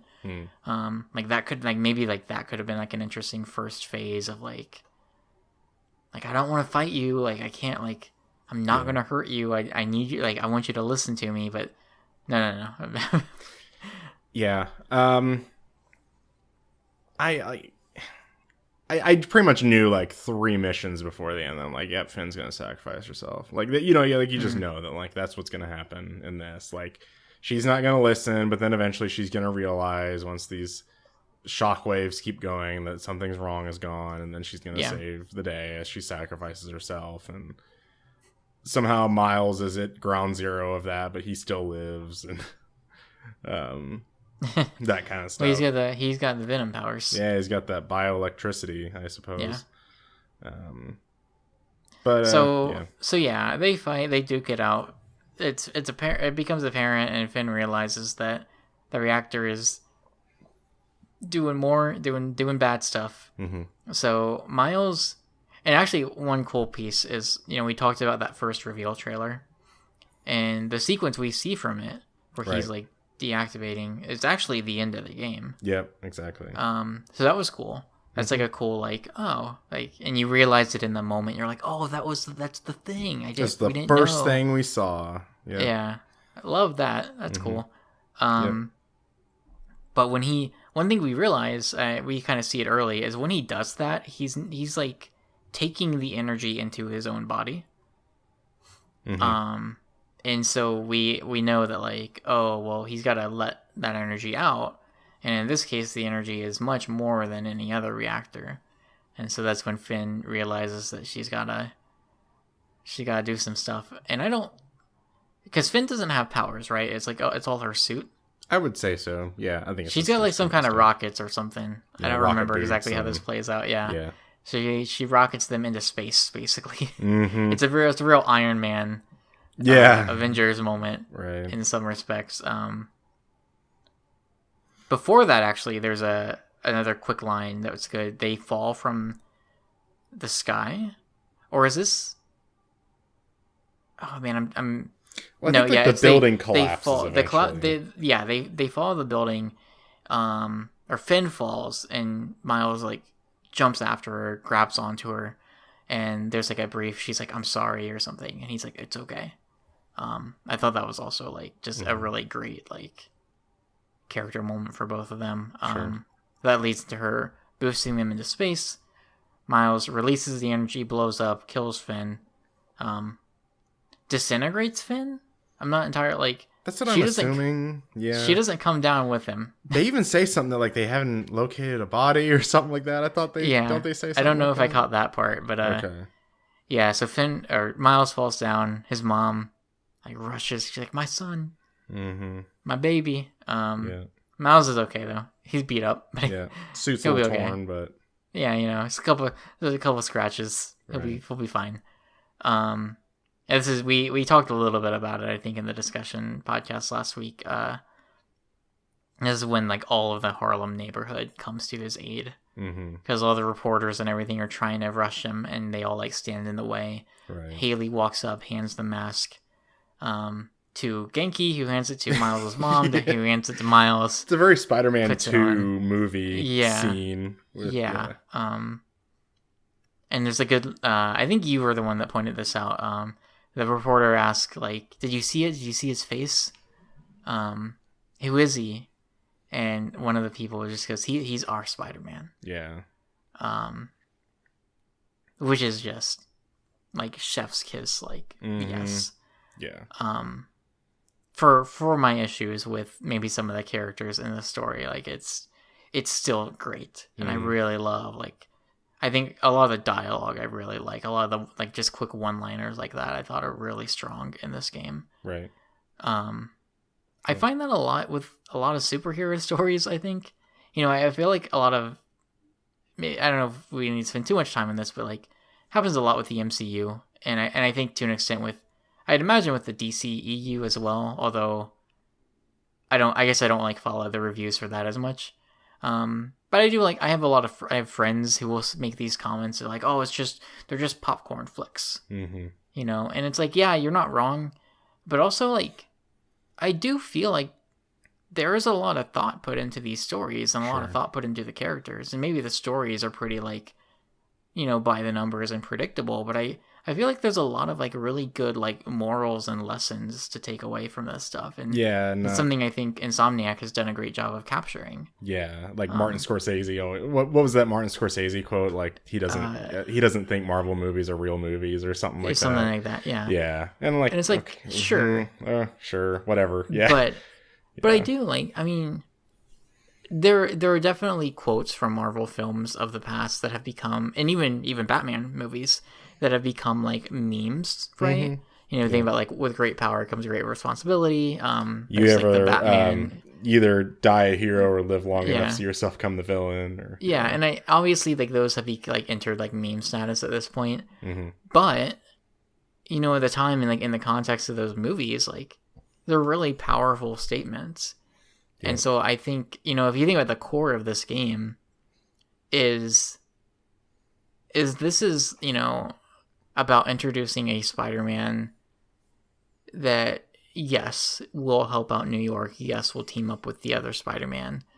But this is a Miles Morales story where he gets to be the hero for this one part of New York.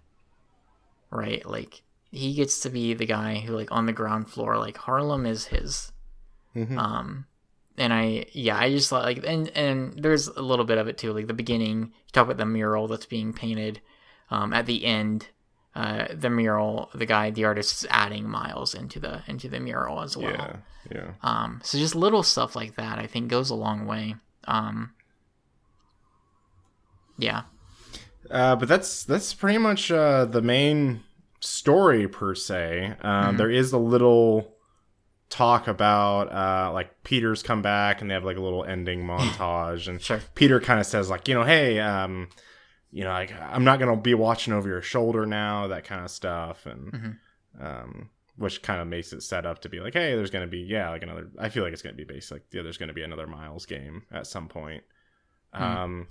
Before we get in, I wonder about that. Really? Okay, I think there will be.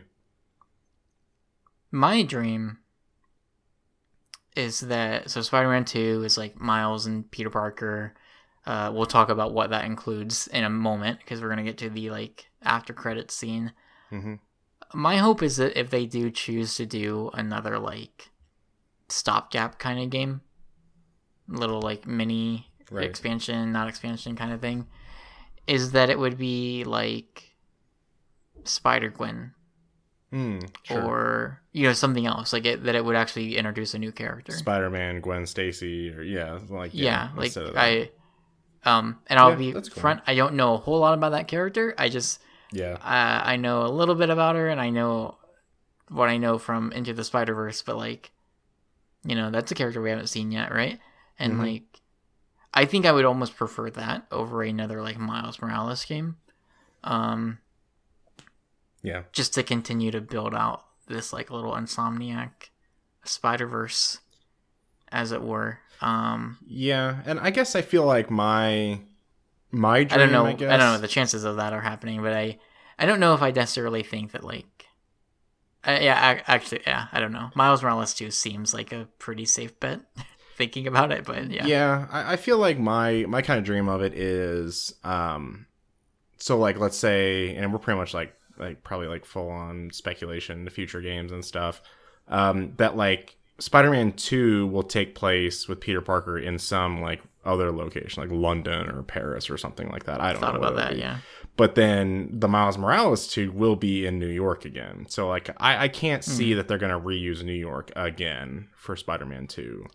I've been thinking about it. I feel like that kind of helps with Miles Morales, that they could reuse assets like the Fisk Plaza, like New York City again, that kind of stuff. So what if, so let's real briefly go over the post-credits ending. We can in our speculation. Mm-hmm. The post-credits, very, very similar to the post-credits in the 2018 Spider-Man. Yep. We're inside of it, first person inside of a tank. So there's teasings of symbiote suit, Venom, and that kind of stuff. Mm-hmm. I think we see Norman, correct? He's the one that walks in. Yep. Yeah. You're seeing it from Harry's perspective, I guess. Yeah. He's the one in the tube. So Norman walks in. So there's some Green Goblin connection there. Mm-hmm. And then there's someone else, and yep. I think you probably know more about this than I do. I didn't really catch on to what this was. Yeah. Until I listened to Spoiler Podcast. So who's this other guy? So they end up saying something, Norman ends up saying take him out. And then this doctor is I don't know. Norman ends up saying, Kurt, I want him out. I don't think I would have made the connection immediately, but it helped that the subtitles flat out said Kurt Connors. Okay. And I knew who Kurt Connors was. So he is the character known as the Lizard. So he was the main villain in, I guess that would have been the Amazing Spider-Man, the first Amazing Spider-Man movie with Andrew Garfield. Did not see either of those, actually. They're not great. I've heard. They're not great. I think the second one's worse than the first one. Yeah. Yeah, so they basically kind of tease the Lizard as also being maybe in the sequel. But basically Kurt Connors is saying hey, he's not ready, but Norman wants him out of there. And it does. I'm still not 100% sure that is a symbiote, but I guess that's what it's going to be. Is that they're going to try and make Harry Venom? I guess that's the only thing I can think about. Yeah. I looked up really briefly a scene of the Lizard fighting. It's the final fight scene of the Amazing Spider-Man 2012. Oh, okay. Yeah. Because I was really curious what he looks like in this movie. Yeah. And he looks so bad. Yeah, he doesn't look like a lizard at all. Not really. I guess he kind of does, but why does he look so bad? Oh, anyways, okay. Yeah, it's not great. The Halloween costume sequence in the 2018 Spider-Man. Yeah, it does have a lizard, I think. Has some people wearing a lizard mask. Right. Which is interesting. Yeah. So, speculation stuff. Mm-hmm. I want to talk about New York specifically. Something I was thinking about is obviously in a lot of other open world games, if you're reusing the same map, it's pretty clear, right? And it can be a detriment. In Spider-Man, I didn't feel it at all. Okay. Because ultimately, much of New York, obviously, if you go time, there's obviously portions of New York that are very recognizable, right? Like Central Park, Times Square, like if you think about that kind of stuff. Yep. But generally, if I'm just swinging through the city to get to the next mission, it's all just skyscrapers. Sure. Right? And so it wasn't like, it really didn't bother me at all. And now, granted, I'm also someone that, like, I understand that this is a lower budget game. They made it in a shorter time. Like, it's still New York, so they're not going to change the layout. So it makes sense.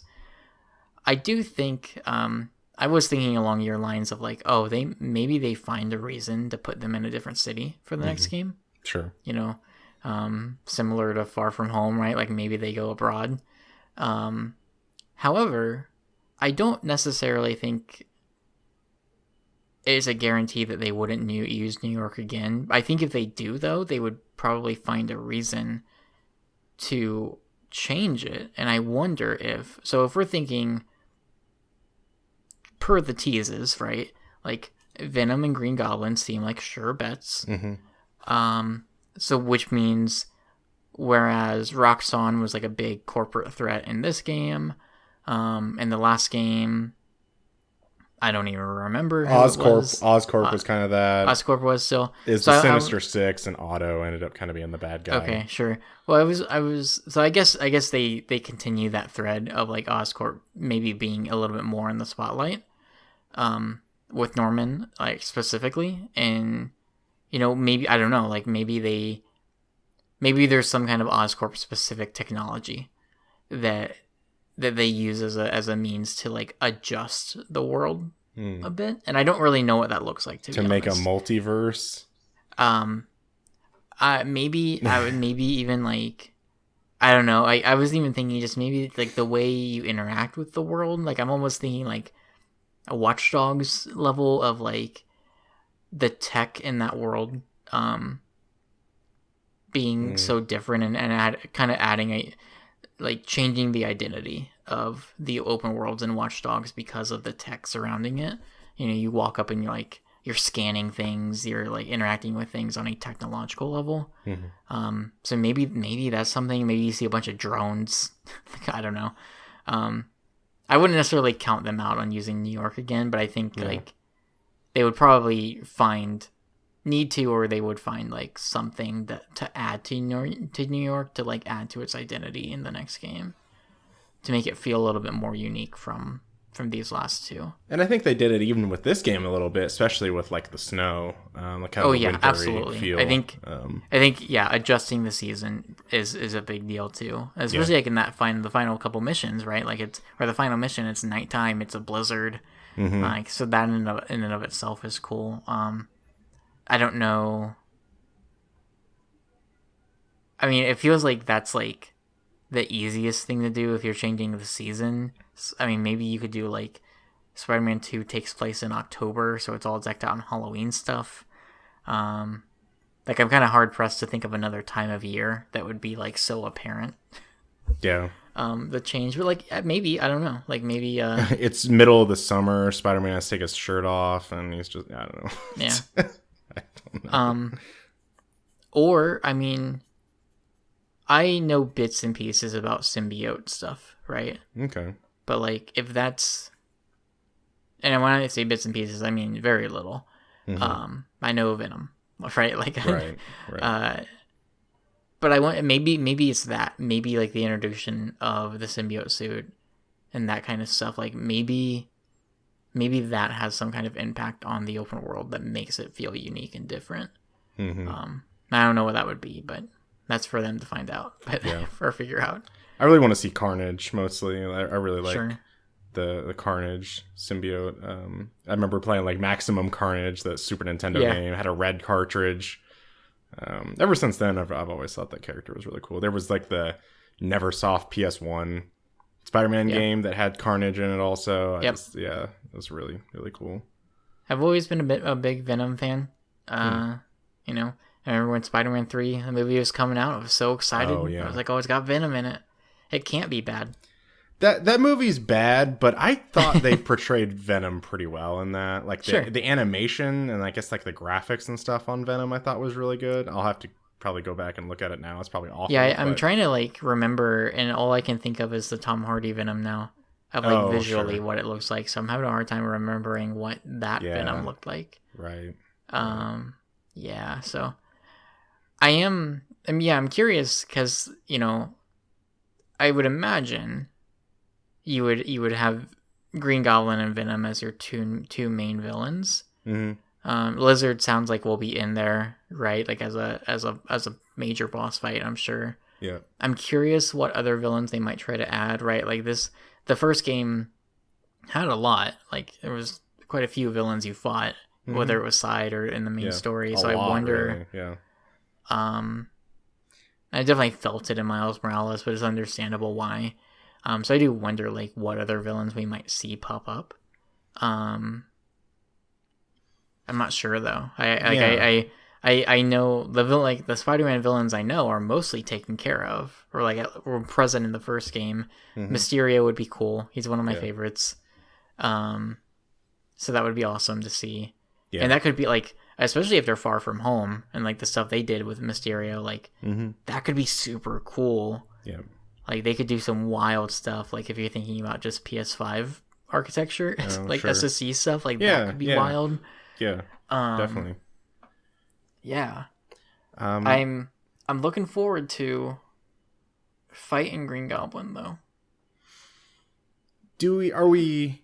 Are we convinced? Because I'm not 100% convinced that Norman is Green Goblin. Like, we know like the original movie and whatnot, with the Tobey Maguire movie, and like you do get a little bit of a tease. Because playing Spider-Man Remastered, there's a part where you're MJ and you sneak into Norman's office and you go into that lab. Like you don't know that Harry is behind this thing at the time. Yeah. But you kind of see, and you look and you see this like little like baseball size looking gadget, and it's clearly like one of those like goblin bombs. The bombs, from that. So, I feel like there's been enough teases there, especially from the first game, like stuff like that. Sure. But we'll see. I mean, it could also be the case that like Venom is the villain next game, and they're still setting up Green Goblin stuff. Like I don't know, like. In video games, maybe it's a little weird to be setting up stuff multiple games away. I know Nomura is no stranger to it, but like the MCU has been doing it for decades now. Right. So like I guess I wouldn't be too surprised. But I do think that like depending on how it turns out, like if it's revealed that actually no, Green Goblin's not in the next game, it's actually just gonna be villain, and they keep teasing it. I could see there being maybe some disappointment of like, but yeah. and one thing I've really appreciated, and you could kind of say like this game I guess was probably a little safe in terms of story and the overall big picture. Yeah. But one thing I just really enjoyed about the Spider-Man 2018 game was like, they had the entire like Sinister Six, Doc Ock, Electro, Rhino, Scorpion. Like then they even had Shocker in there. They had Taskmaster. They had Tombstone. They came out swinging. Yeah, it's like they're not going to be like, okay, well, we could have just been like, okay, well, we're only going to put Doc Ock and Vulture in this game, and then we're going to like tease it to be like, oh man, they could have Electro. They got, you know what I mean? They were like, no, we're going to throw. I think one of the things impressive about that game is, it's the first. Like obviously, like Insomniac had. I would assume Sunset Overdrive to build off of. That's probably the most logical game they have to build from ever experience for something like this. But like this is their first Spider-Man game, and they came out, and it wasn't just like, oh, we got a couple villains. We're really just putting the foundation there. Right. And it's the sequel. I think about like God of War, right? Like that first God of War game. It's like there's a couple bosses, but the foundation's built. So it's the next game. Like that's gonna be crazy. Yeah. Hopefully, fingers crossed. Yeah. But whereas like Spider-Man 2018 comes out and it's like, hey, you like this villain, they're in there. You like that one, they're in there. That one, then they're Tombstone in there. Like, Doc Ock in there, Rhino in there. Like, it's like we have all of them. They're not all of them. Even Fisk was in there and stuff like that.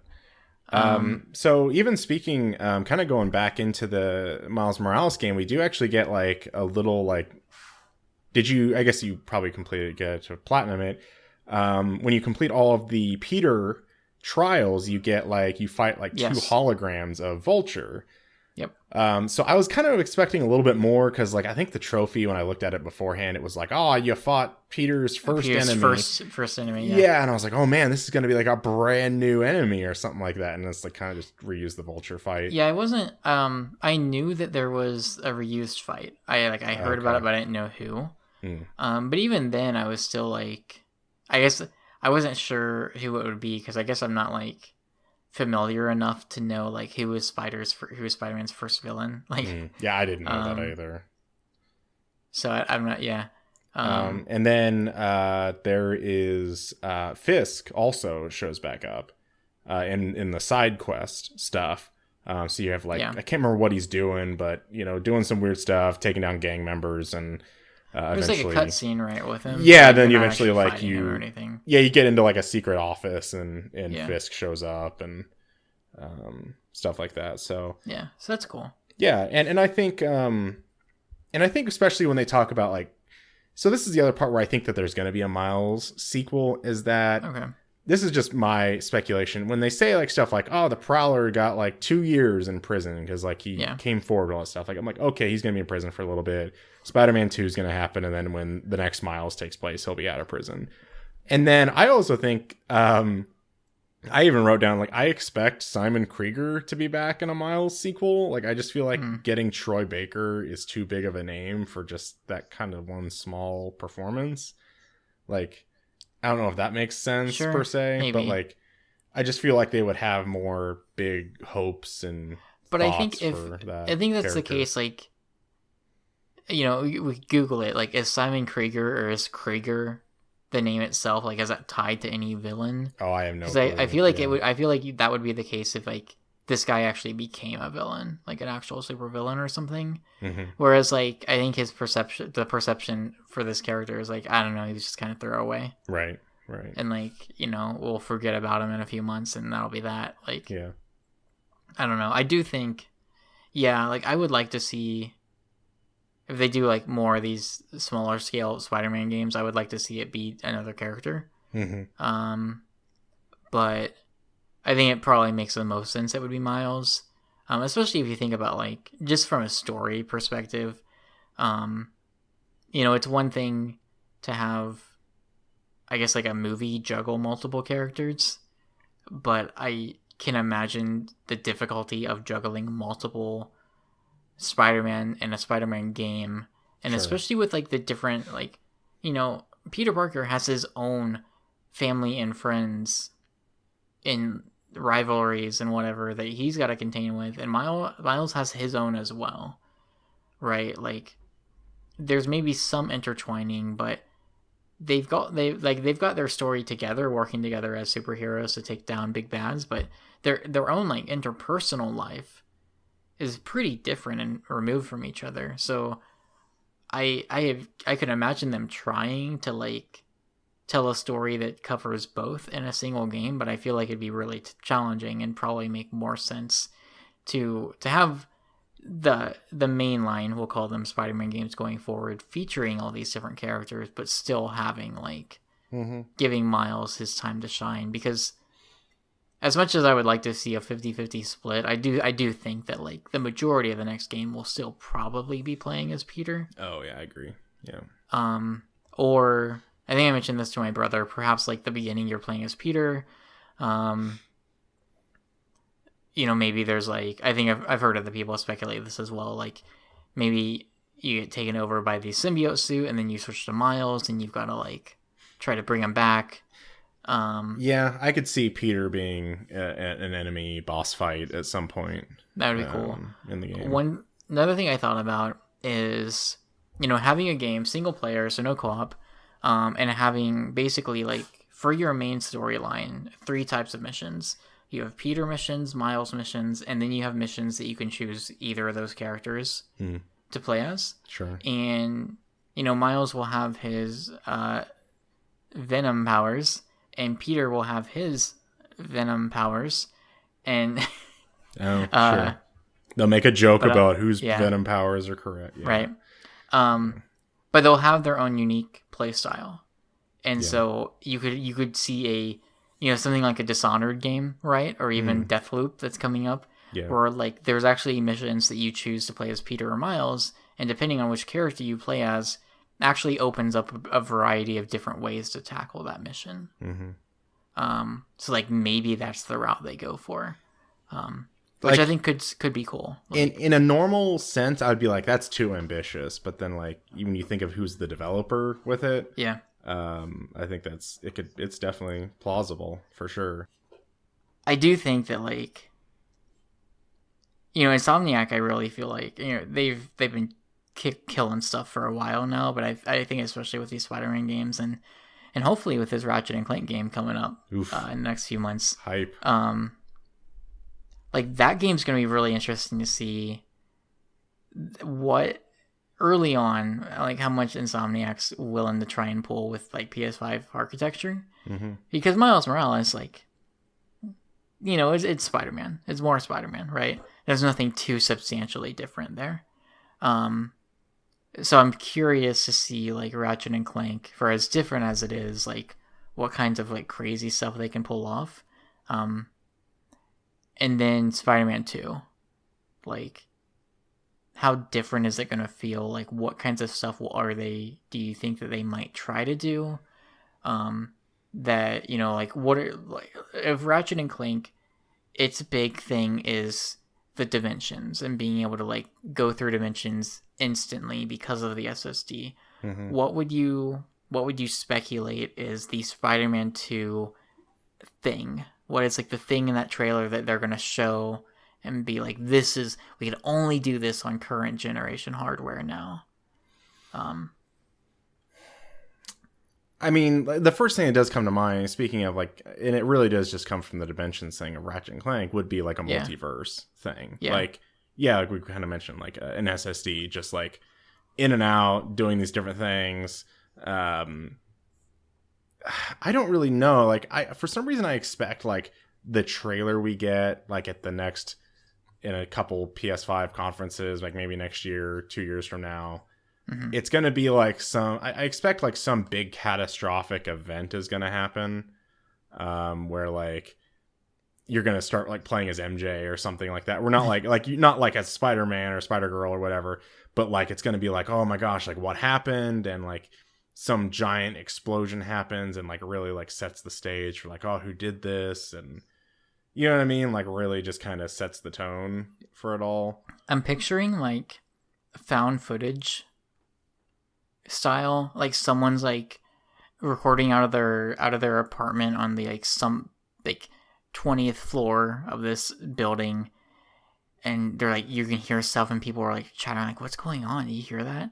And you, like, there's a skyscraper off in the distance just blows up, right? Yeah. And you hear the shock and, like, oh my god, what is that? That's the whatever building. Yeah. That's the Daily Bugle. And then Spider-Man in the symbiote suit swings out or something, and there's, like, just this inkling of, like, wait, Spider-Man, no, you gotta go back, you gotta save those people. And he's, like, fleeing the scene or something like that. I don't know. I think there could be, like, a part where, like, even Peter might try and kill some people, maybe. That could be, like, a point of no return kind of thing. Like, I actually ended up just playing like, it was on PlayStation Now, but, like, the story mode of Injustice 2 is very much like killing versus, like, leaving people alive kind of stuff.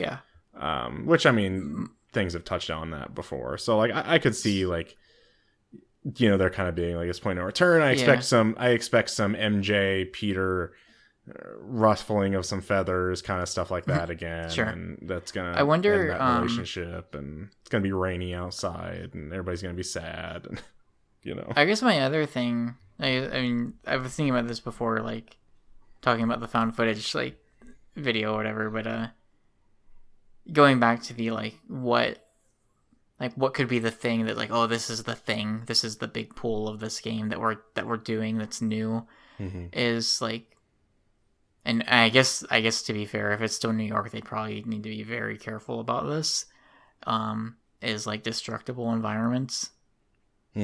Sure. Or having it be, like, we've obviously seen that in games for a long time now, but, like, it being, like, in an open world city, You know, like if you maybe you're fighting Venom or you're fighting Green Goblin, and depending on how poorly you do in the fight, like perhaps there is more damage, and that damage stays or something, and it's not like I don't know. It's gonna be like things that maybe we haven't seen before, but also as I'm saying this, I'm thinking about New York, and I'm thinking like, maybe not. Yeah, maybe don't. That's true.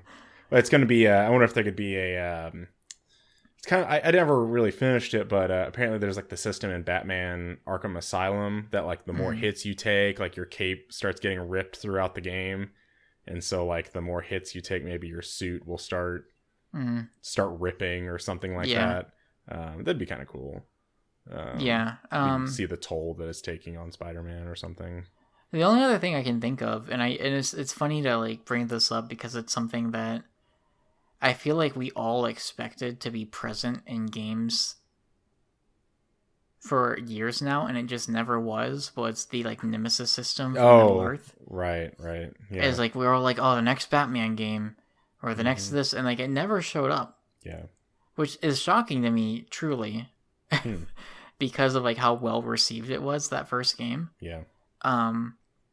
But like, you know, maybe they try something similar, like especially, you know, some of these villains, like even the ones you fought, like maybe they try to bring them back, or you know, maybe they introduce another like handful of villains, and I don't know, maybe each villain runs a certain like crime organization. So as you take more of them out, you get closer and closer to fighting that key villain or something. I just bring it up because again, we've never seen it. No one ever has tried to duplicate it, which is surprising. Yeah, it is. I knew that was a big talk. And it makes 2014. It makes a whole lot of sense in a superhero game. Yeah, so, for sure. Trying to think of what else. I don't know. Yeah, I mean, like a multiverse would be cool. It feels either too early, or it feels like they would be at risk of like jumping the shark a little bit on the story. I think. Like, it feels like it'd be too much. Like, it would be super cool. But it definitely feels like, especially with Miles, that, like, we're really starting to build something here. And I think it's probably too risky or too much to be like, all right, also multiverse. Yeah. So I don't know. I will go back to, like, something I said earlier, is I am curious, if you remember, a long time ago, so Spider-Man got announced, and I don't remember the timeline, but we also knew there's an Avengers game from Square Enix and Crystal Dynamics, and there's also this Guardians of the Galaxy game, which still has not been announced. Who was supposed to be working on that? It's supposed to be Eidos Montreal, I believe. Okay, I don't remember that at this point. I'm at this point, and it's weird because I was thinking about it recently with Avengers having come out now. Because I started like researching it again to like just jog my memory. And like conventional wisdom was like, we won't hear about it until after Avengers.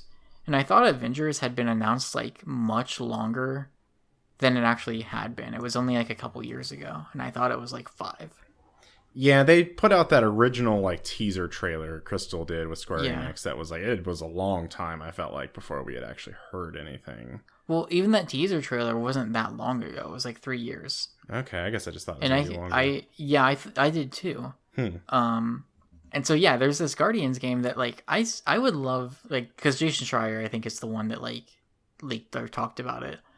And like part of me wonders, like, is that just canceled?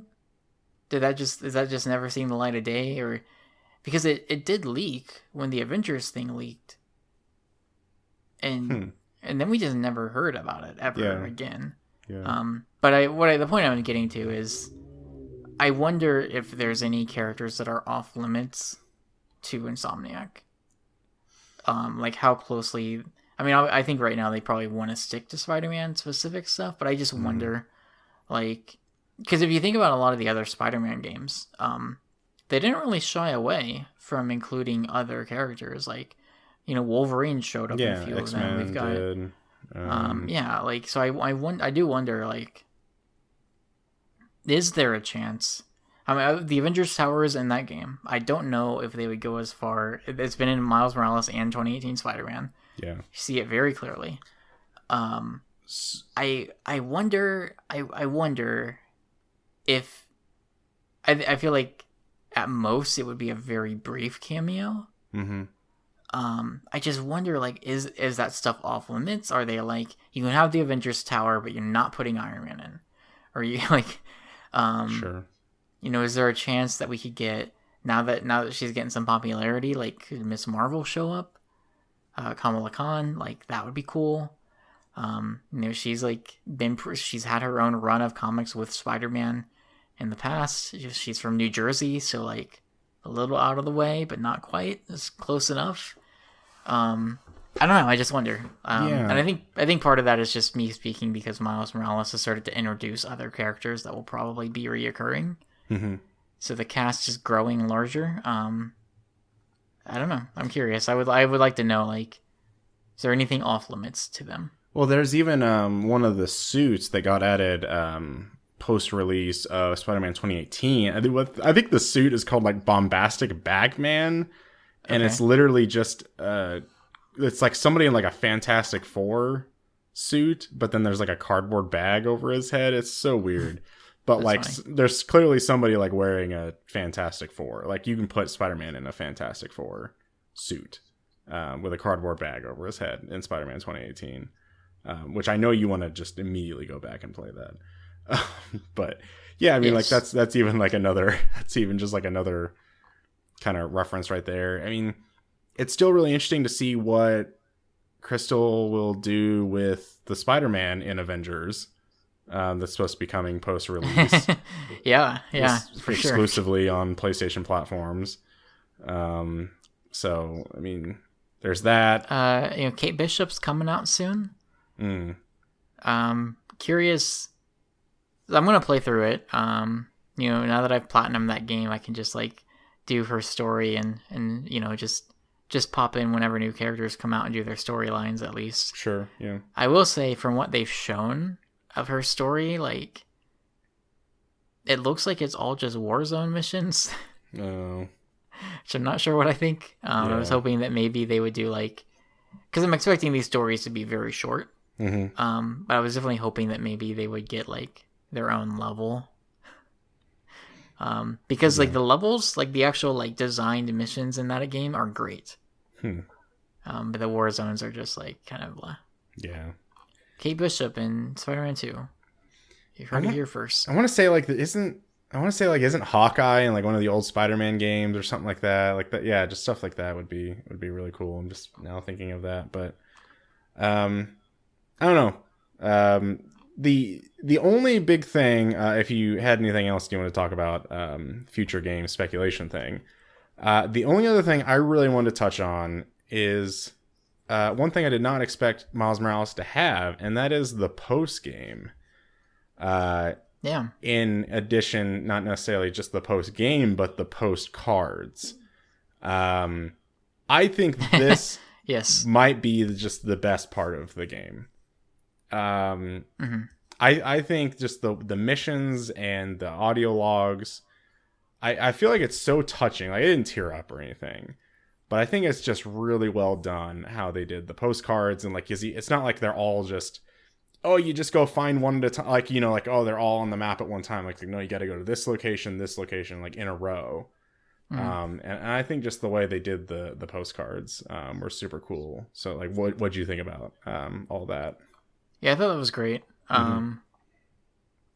Yeah, I think it feeds into like a lot of the stuff we've said before about how great Insomniac is at making a superhero game that isn't just about the bombastic and the like fights and the set pieces. It's also about the human element of it.